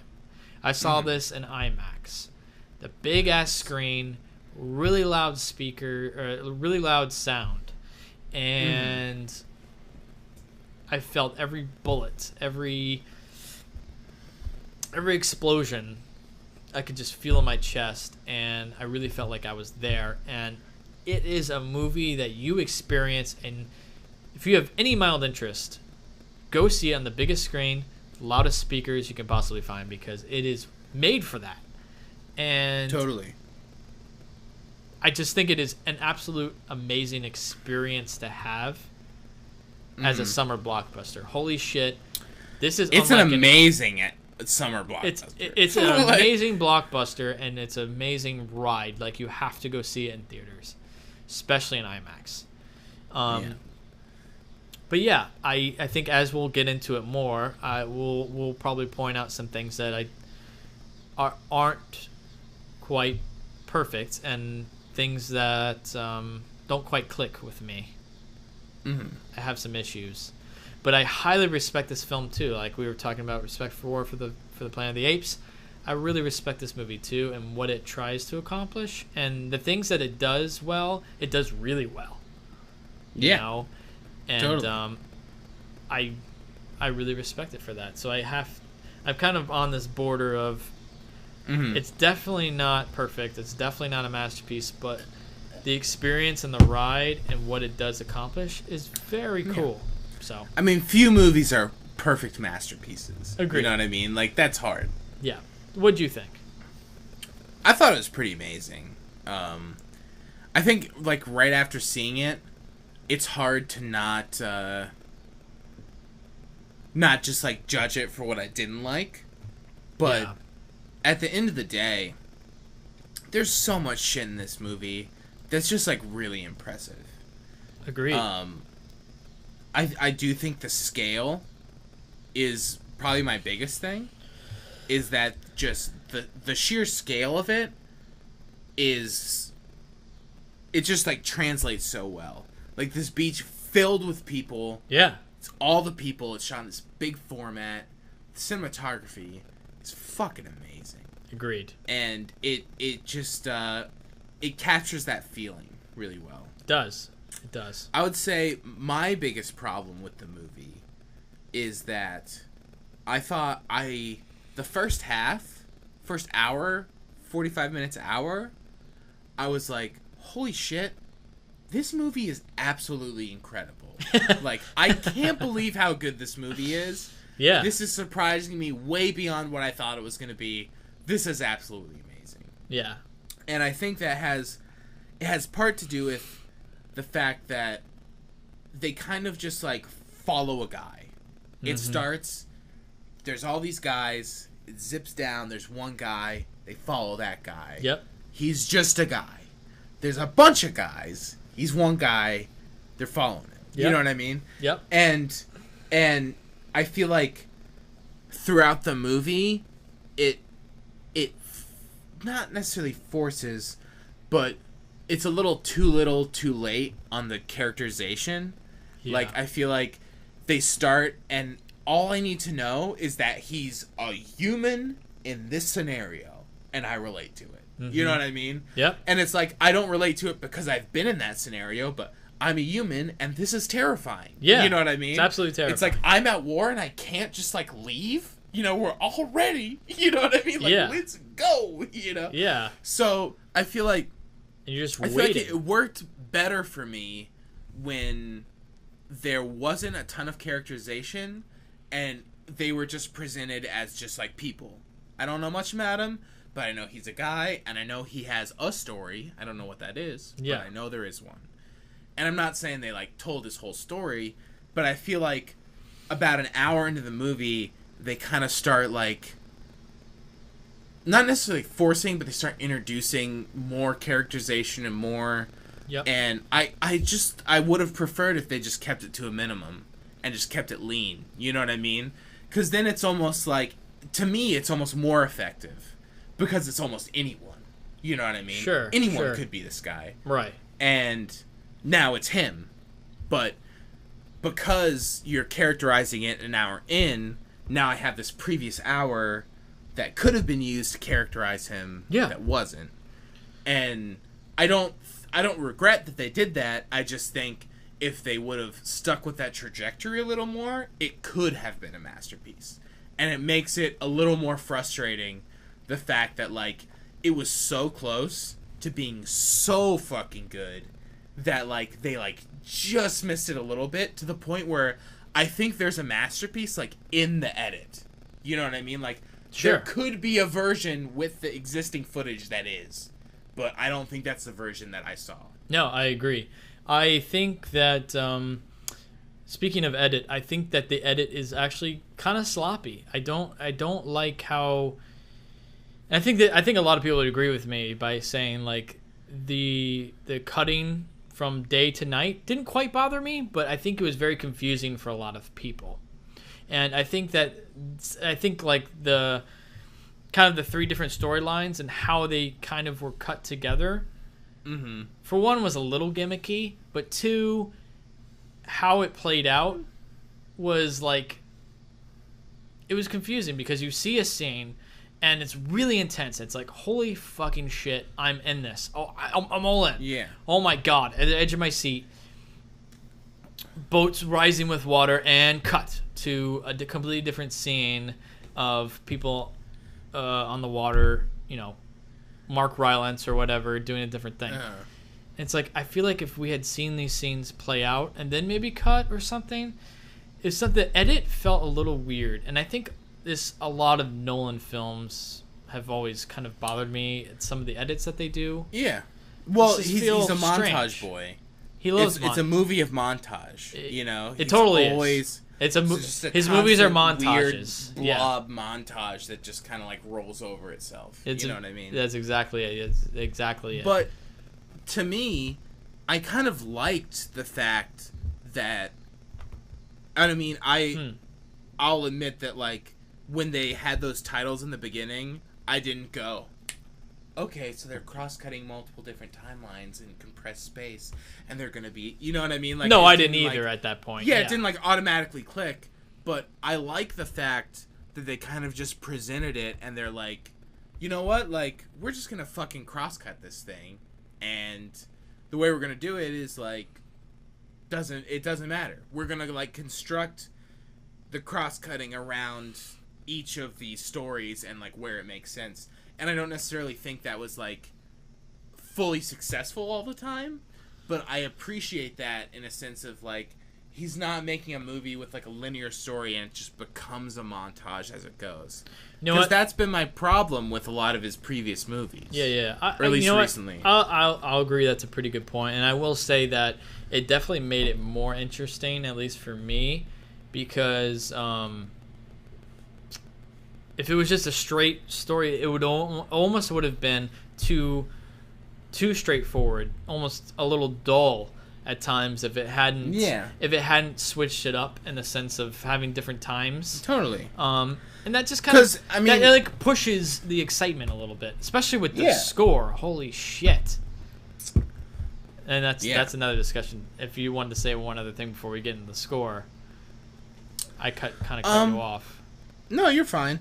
Basically, I do think the concept is interesting, but at the same time, I think it's like so a Christopher Nolan concept. Oh, it definitely and that's not necessarily a bad thing. It's just kind of funny sometimes, just being like, oh, this is. There were a couple moments in this movie, the end specifically, where it's like he just fucking couldn't help himself. Oh, it's you know what I mean? It's so like, Nolan. He can't just make a movie that's just like A to B, and it's like, But at the same time, it's like, why should he? Yeah, it's like there's plenty of people who make movies A to B, so like, why does this guy need to? Yeah, you know what I mean? Totally. Agree. But it is a little funny, just like he made a pretty on paper straight war movie and just had to throw some like crazy conceptual cross. Yeah, yeah. But at the same time, it's like that's a cool idea about the like separate like progressions of time, and it's like a week. It's a week, a day, and an hour. Right? Yeah. Are there three different things? Right. It's like, yeah, that's a really cool concept. So yeah, I liked it for that. I really need to I need to rewatch it, honestly. Yeah, seriously, I do too. I can't wait. Had a little bit of a late night out drinking before, and then went to like an 11 a.m. show. Oh my god. Early. So I could definitely use a little rewatch Probably. on this bad boy. Yeah. But it was still really good. But and you saw it. You saw it in 70mm. I did, IMAX? but I did not see it in 70 IMAX. I saw it in 70 anamorphic. Okay. The Music Box, which is the theater here, it's just like the best theater in the city. Yeah. Was showing it 70 non-IMAX. Gotcha. And then Navy Pier, which is the big actual IMAX screen that used to have film projection, they just play garbage now, so they were not playing it in 70mm. Otherwise, I probably would have seen the actual IMAX aspect ratio. Yeah. But mainly just because it's like it's like, when am I gonna see that again? I don't know. No, totally. I totally get it. Yeah, but this is kind of a side tangent for the 70. This is kind of a side tangent, but we've talked about this before. But I'll repeat it. But discussing formats, like 70mm IMAX really is like the apex of what you should watch it in, but that wasn't available for me. You saw in 70mm regular film was available for me, but it's at a theater that is not a good theater, and me plus others have had some bad experiences there. So for me, it was like either a risk of that versus seeing it like in full IMAX resolution. Yeah.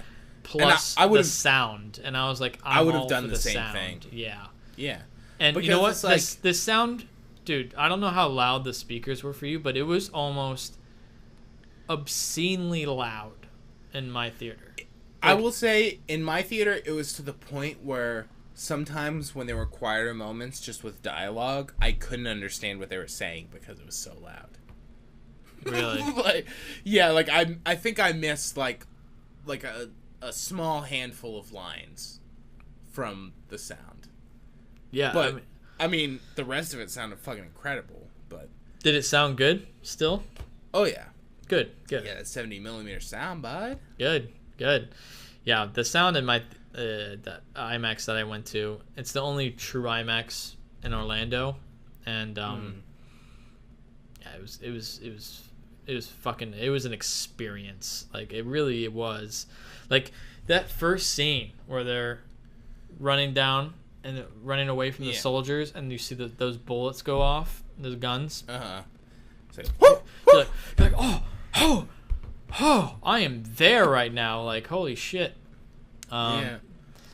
But he loves his overly loud sound. Totally. But I But mean, that's also kind of the purpose sound- of this. That's kind of the Yeah, purpose and of like, this. It's bringing you into that It's all scenario, about and the theatrical experience. it's too. about the experience, man. And it really was a fucking experience. It's crazy. Definitely. It's crazy. It's really impressive, and I do think there's value in the sound design because I think it's definitely something that's overlooked. You know. I agree. Because the sound adds so much. Definitely. It had amazing sound desigin. Absolutely Yeah, amazing. It was And really good. I think it's definitely going to get some kind of a nomination for either sound mixing or sound editing. Because the sound, I mean, is incredible. So that's why you have to go see it in a large theater. But yeah, the cinematography was amazing. I think I do want to try and maybe catch it again. I want to catch it. Maybe I'll go see it in 70mm now that Go see that at 70. You know, You what know I mean? what? You got the IMAX down. You know, I got the IMAX down. Go second viewing. Say I saw it on film. You know what I'm saying? Like, Yeah, dude. not gonna be around forever. You know, so yeah, I think I might do that. That sounds real good. Dunkirk. It's what's for dinner, dude. Yeah. But so what do you think about the actors? Like Fionn Whitehead, he's a newcomer. He's never been in a movie before. He's the main character. And it's hard to tell some of these guys apart because they look the exact same. Yeah, it's a bunch of white British boys. Yeah, right, British boys with dark black hair. Yeah. But no, Fionn Whitehead was really, really, really good for, especially being in a movie for the first time. And I was actually very surprised by Harry Styles. I thought he did a decent job. He brought like an interesting kind of character to his role. Yeah, I would say I didn't like his character. He kind of like I felt like I wouldn't get Yeah. along with him in real life. You know what I mean? But I feel like for me, I didn't necessarily think his performance was bad, but I didn't. It goes back to what I was saying before. It's like I just didn't need some of the stuff that happened with his character, like the scene where they're in the like abandoned like tugboat thing, and he like turns on the guy and he's like shit talking him, and it's just like I don't know. I just like don't need this. You know what I mean? For me. yeah, that And scene was a little almost. Honestly, I can say it was a little rough. I think.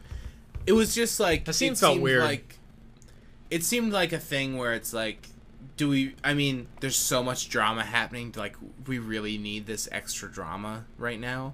Yeah. And it was another thing that was kind of like bringing it out of that vibe that it had established. Of like, these are all just guys that want to go home. You Yeah. know what I mean? Yeah. And it's like it's starting this whole new thing, and I guess that's not Harry Styles' fault because he didn't write the script. But I also wasn't aware. I knew he was in the movie, but I didn't know what he looked like, and I think I kind of assumed that was him Oh, because really? he was like the most hunky boy that was like on screen. Right. But like I didn't know for sure. But yeah, I didn't think he was like bad in the movie. It just seemed like his character was one of the more problematic ones to what I was talking about like the characterization. You know what I mean? Yeah. Yeah, I really need to rewatch this because you look back and it's like not a lot happened, but you know what? A lot did happen, and I just need to. Totally. I need to process it again. I need to watch it again. Mm-hmm. Christopher Nolan is. I can say that he's probably one of my favorite directors in the sense that I'm not like a Nolan head, but I respect so much of what he does. You know, like I respect he's so looking much at it as an experience, which is really cool. Yeah, totally. Where do you think this would rank among for you for like? I don't know. His films. I definitely don't think it's his best film. I agree. I don't think it is. I think. What do you think's his best movie? Oh, man. I mean, I think Memento's pretty up there. Yeah, Memento? I think Memento's up there, and I think The Prestige. I think Prestige is my favorite. Prestige is really good. I think, for me, it's Prestige. Maybe this. Really? But I don't know. It's like it's also a thing where I'm not trying to poo-poo the Batman movies, but I think I just got a little burnt out on them.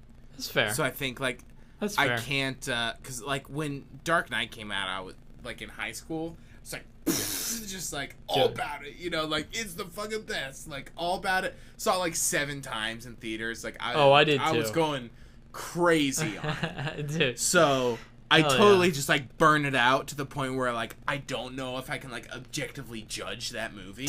You know what I mean? Where it's like when I saw it I was like it's fucking perfect. I wouldn't change anything about it. And it's like I don't know, watching it now it's like I don't know, that sonar sequence at the end is pretty outrageous. You know what I mean?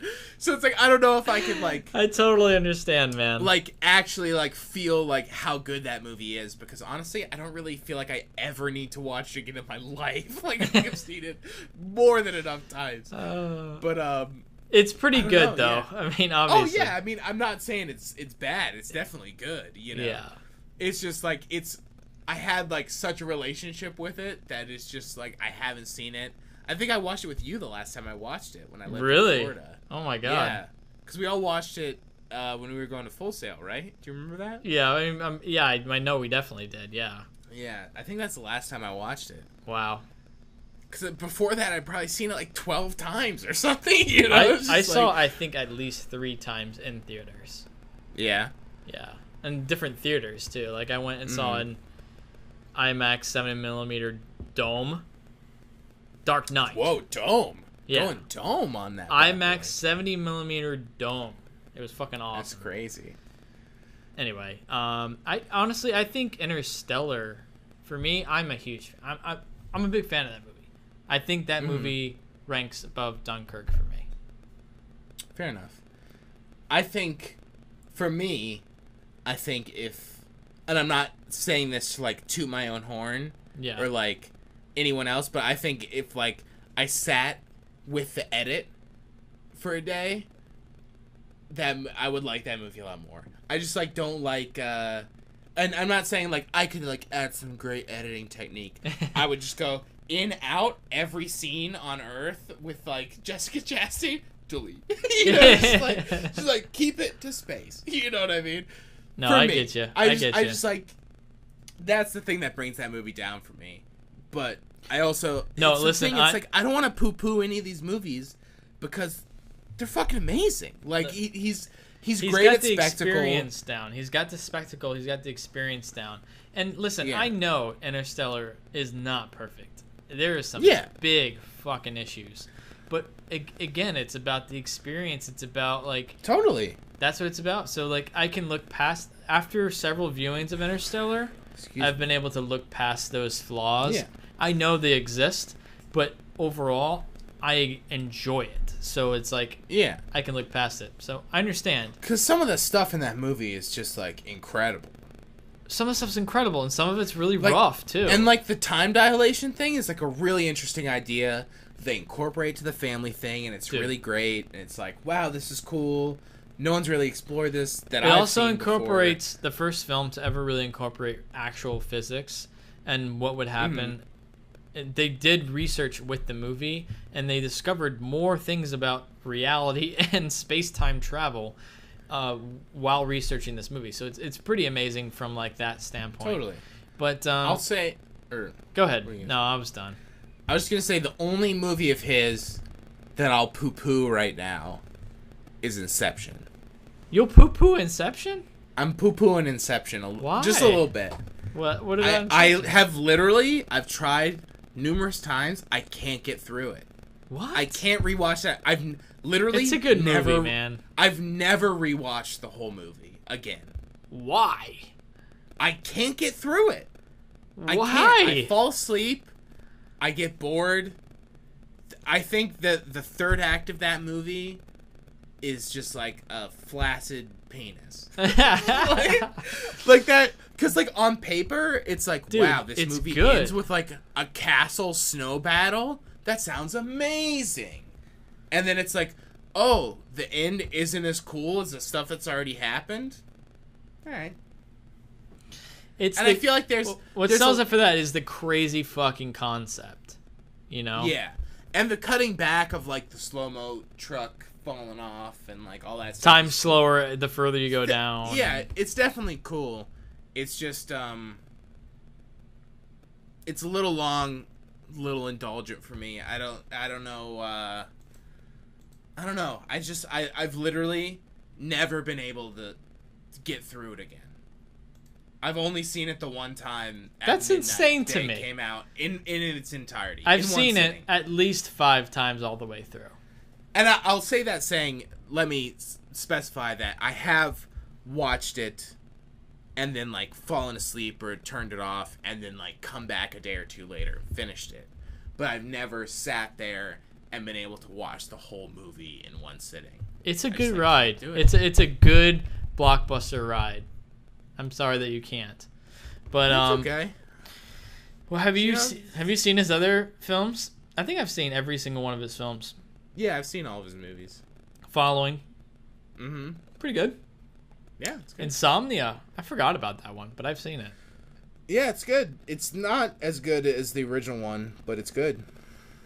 And obviously Batman, kind of a category of its own. For me, it goes Dark Knight, Batman Begins, Dark Knight Rises. I think I might, but also it's hard for me to say because I just like burn out on it so much. I think I'm a Batman Begins boy, but that also could be because I burn out on it and then rewatch all of them. But Rises goes at the end, the bottom, right? I mean, we can all agree on What's that? Dark Knight Rises, bottom. Yeah, but also like people shit on that movie, and I think that movie's better than Inception. For sure. I disagree. I disagree with you. And to me, the Dark Knight Rises, which is another big thing of why I like Dunkirk so much, it has the scale and it has the practical scale.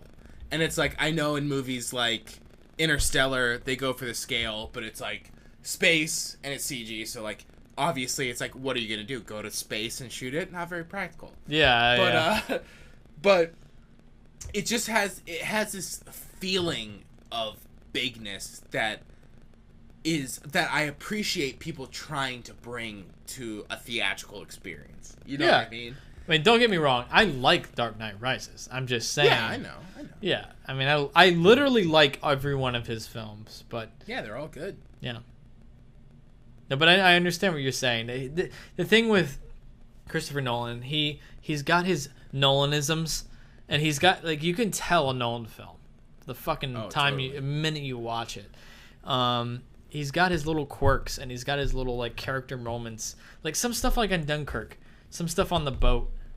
Yeah. The kid falling down and then kind of turning around, just like kind of the character interactions on the boat are like so Nolan. People talking really loud, like Cillian Murphy, like, we're not going back to Dunkirk, we can't go back. Yeah. Cutting away to something else really intense happening, cutting back. Very Nolan. Which, real quick, since we're talking about things that are very Nolan, what do you think about that ending? I like the ending. I like the ending.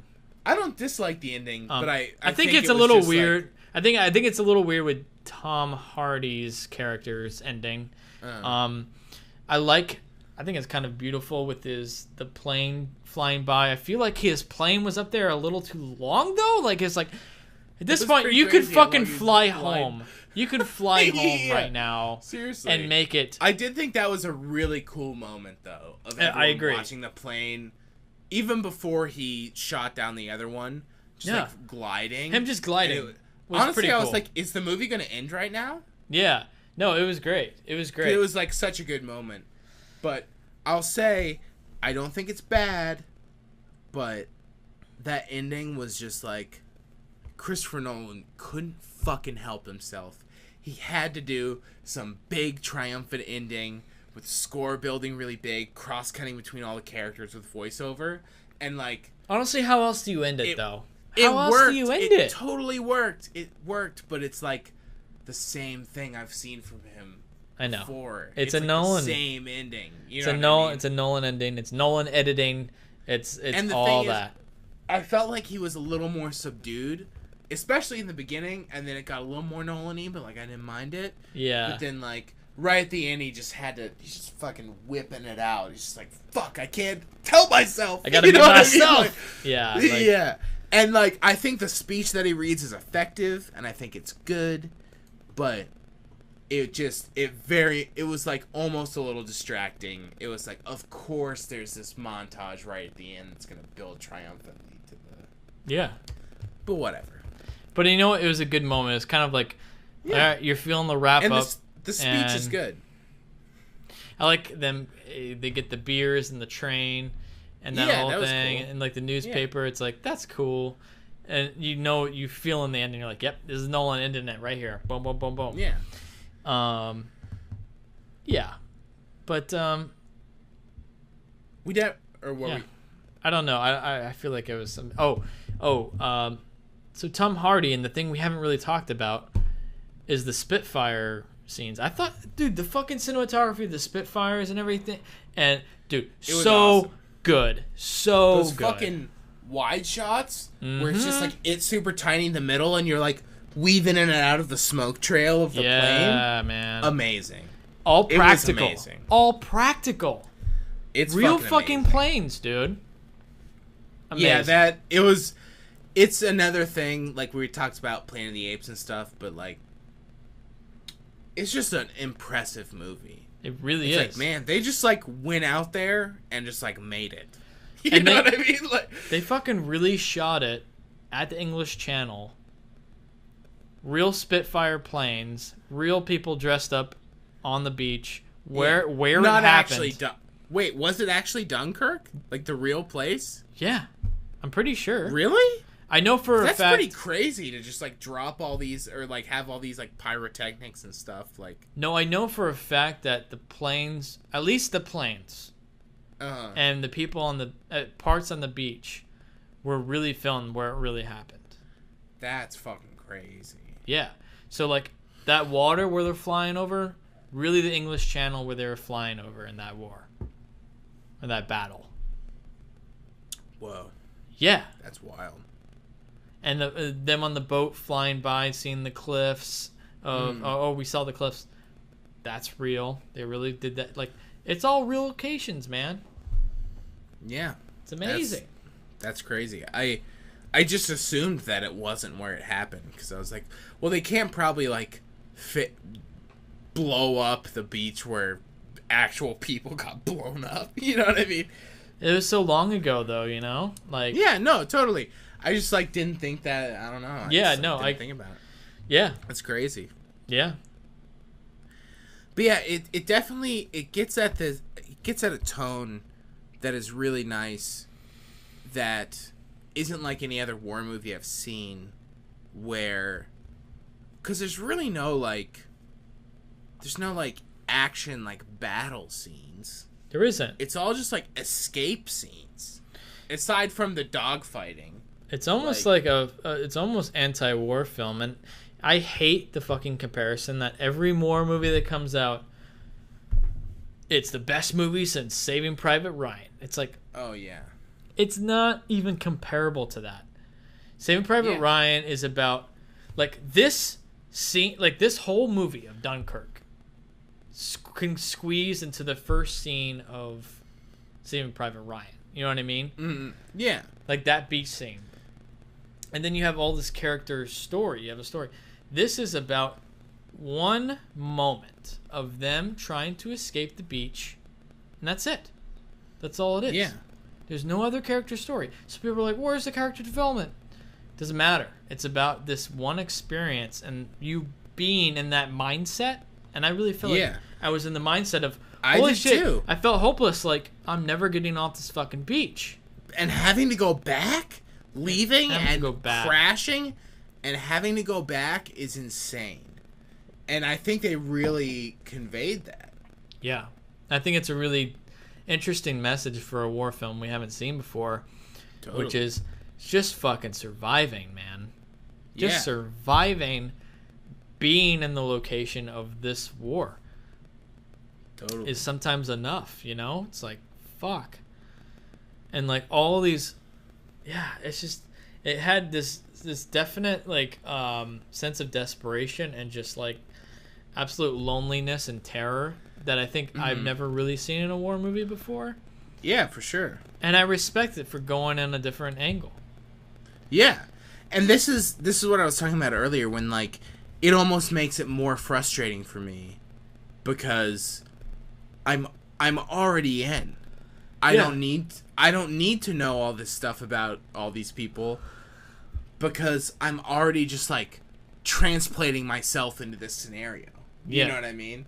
And to me, that's more effective based on like what the movie's going for. You know what I mean? Yep.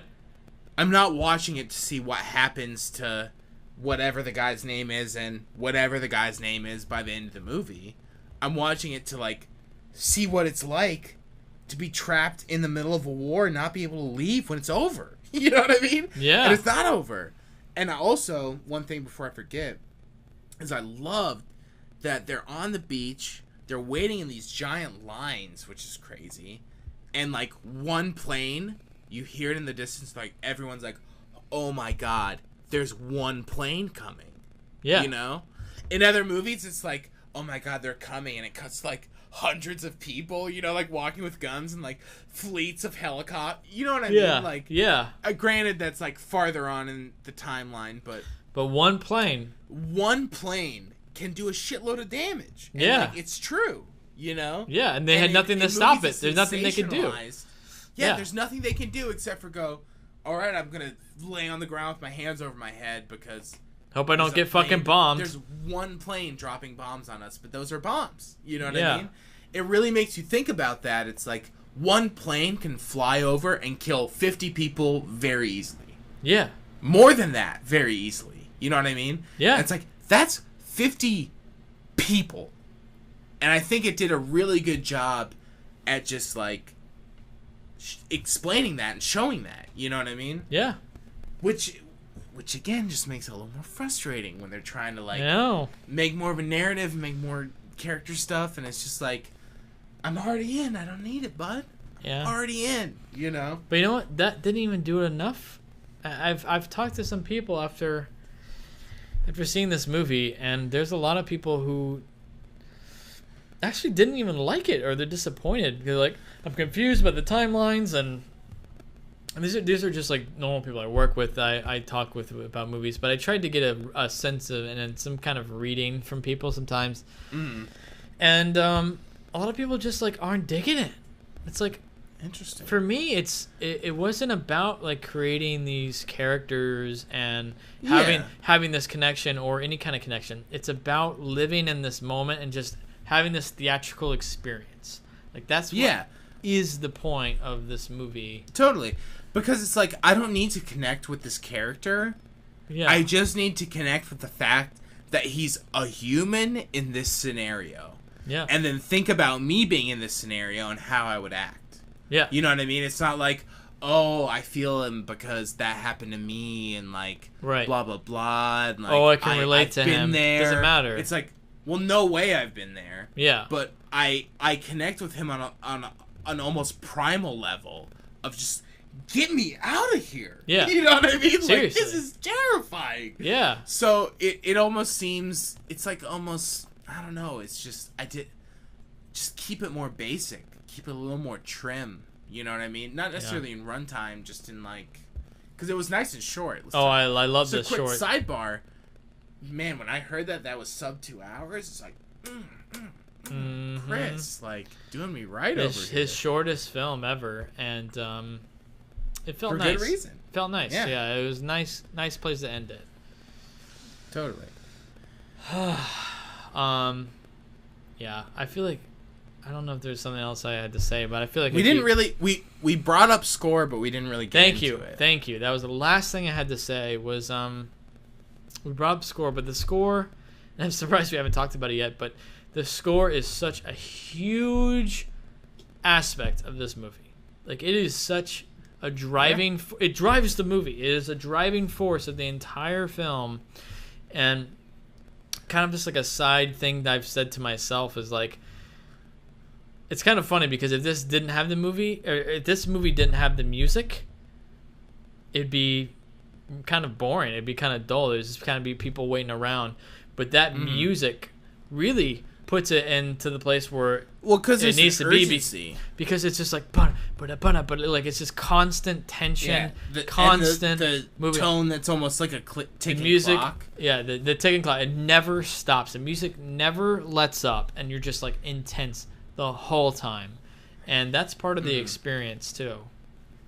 Really good score. I think one of Hans Zimmer's better scores. I'm not sure personally.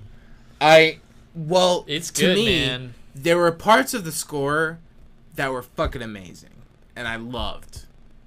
And there were parts of the score, and I guess I just keep saying it goes back to that that transitional point, half maybe 2/3 through, where it's like, I kind of feel like they blow their load on it a little bit. Yeah. Like it goes up, and this isn't necessarily something I fault them heavily for, because on paper I understand why. You know what I mean? It's like it goes up to 11 pretty early on, and almost then instantly. And then there's almost nowhere to go from there. Yeah. And it's like the movie is building, and it's building in this cross-cutting, and the stories are coming closer, and then eventually they converge. But the score has built up all it has 30-40 minutes ago. You know what I mean?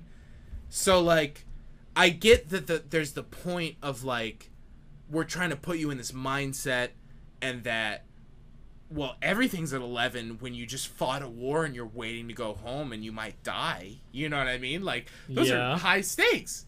So, like, I understand that, but also I feel like they could have been a little more reserved with it, because personally, the moments I enjoyed most were the kind of, like, ambient moments and just the more minimal stuff of just, like, the ticking clock. And it's just like a ticking noise, and it's like, oh shit, why is this ticking here? It's ticking down to something. You know what I mean? Yeah, yeah. And then there were also like weird, more like textural moments. Yeah. That like I wasn't necessarily in tune with until I was like consciously thinking about the score while I was watching it. Yeah. But then anytime anything big or actiony happens, it kind of goes into, not necessarily, but like a little closer to just like default Hans Zimmer, where it sounds a little bit more like his other stuff, and then it's like they're ramping it up. I mean, it's definitely his style, but yeah. Yeah, which I'm not saying that like I'm faulting it for being his style. Yeah. I think they could have been a little more reserved with the build of the score and had it build towards the end. That's a fair note. That's really yeah. I mean, I can't argue with that. That's a fair assessment. Because yeah, they start at 11, and they end at 11. So yeah, and like I said, it's like that's a good idea on paper. I just don't know if it was as good in execution watching it as it is conceptually. You know, in defense of the film, I think having a more linear timeline would have helped go towards what you're saying, having it build a little That's bit true. more. Yeah. But having it constantly switch between night and day and different time zones and different the score couldn't really build in a linear way with that structure, because you're going from the future to the past to where, you know what I mean? So having it constantly in that kind of makes it a little easier, I think.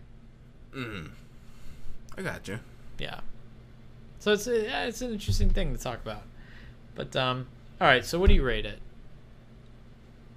I'm going 4.5. Ooh, buddy. I don't fault you for that at all. I'm putting that at 4. Yeah. Yeah, putting that at 4. Nice. I really want to see it again. Really, It was bad. really good. It's a really good movie, and it's. You think it's really it's up there for you in Chris Nolan films? Yeah, I'd say so. It's about the experience, man. It's about the moment. Exactly. It's about the experience, and I feel like it's the most out of his movies. It's the one that like puts you there the most. Yeah, definitely. And like a lot of his movies are seemingly trying to do that, which I didn't necessarily think of before. But like, I think all those movies are an experience, but this one really tries to put you there.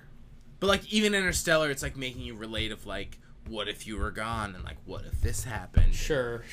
You know what I mean? It's just I think it's the most successful at that, of putting you in a mindset. And I like how subdued he was, at least in the first hour. I think progressively, there was a ramp of Nolan that just built in towards the end. Yeah. But I liked that fucking first like 45 minutes. It's just like one of the tastiest things I've eaten in a while. Yeah, it's pretty solid, man. Like all the shots of everyone dropping on the beach, just establishing the beach is a crazy thing, and then everyone dropping on the beach and all these extras. I like how he arrives at the beach. It's kind of cool. Totally. Like he's right there, and he kind of gets away from his other squad mates, I guess, and encroaches on that border of the beach right there. Yeah, and they're shooting at him, and then he's like fucking makes over the fence, and he's there, and he's on the beach, and there's all these fucking people waiting to leave. And oh god, it really is a terrifying thing to think about. Yeah. Real quick, I'm sorry. No, go ahead. What'd you think of Kenneth Branagh's character? Kenneth Branagh. Never got into that. Yeah, I think I know who you're talking about. I'm bad at names, so let me just like double. He's check. the like general guy. That's what He's I always thought. standing on the dock. Yeah. That's what I thought. I thought he was decent. He brought some exposition that had to happen. Like that was kind of his purpose, you know. Mm-hmm. He's there to like bring some exposition and to be that war hero, almost American like. War hero to like I'm gonna stand. Like, I'm gonna stay. Yeah, Exactly. I will stay here, and it's like quite American. Like, totally your last scene in the movie. Yeah, it makes sense. Yeah. No, but he did good. I thought he was good. Yeah, he was a good boy. I thought everyone was pretty decent, honestly. Yeah, man. I thought Mark Rylance was really great. Mark Rylance. He's a fantastic actor. Like, he really is a good boy. Fucking amazing actor. Yeah, it's just Tom Hardy really could have been anyone. Totally, which I liked, because I like these Tom Hardy roles where he's just kind of like a guy, you know. Yeah, I liked him in it. Though I liked him. Good. There's something about his eyes, though, you know. Like people keep putting him in masks. You know? Yeah. Or he's just like, his mouth is covered, but he's able to evoke shit in his eyes. Yeah. And I liked, I just thought of this. I know we already rated it, but I liked some of the stuff. The example that I think of primarily is Tom Hardy talking to the other pilot when he, like, lands in the water. Yeah. I like the different perspectives and how contrasting they are. Yeah. Of like when you first see that happen, it's like, oh, look at that, that's nice. He just landed right in the water. Like, yeah, he landed. Good for He's him. fine. Yeah. And then when you watch it from his perspective, it's just like, it's just like him, like, ah! You know, like He landing, literally like almost a super died. rough landing. Like, yeah, and he it's almost crazy. fucking died. He almost It's drowned. bouncing everywhere, and it's like, yeah, it would be fucking crazy. You're landing a fighter plane in the middle of the ocean. Yeah. You know, but like, And then not having I your think that's thing work and like the glass and like being trapped. Yeah. But I liked that contrast of like, and I do think they played with that a little bit, which was nice, of like seeing it from one perspective and then seeing it from the other and having the impact change, you know, and that's really nice. Definitely. Yeah. I thought the kid too, Mark, guess who played the son of Mark Rylance's character, was surprisingly good too. Kind of a newcomer, young kid. Yeah, he was good. I mean, everyone's good. Everyone's really good. I think, yeah, I wouldn't fault anyone's performance. I think I would fault some of the characters' writing, but I don't think I would fault the performance of the actors. Yeah. Like I think what's his name? The hunk. Who's the hunk?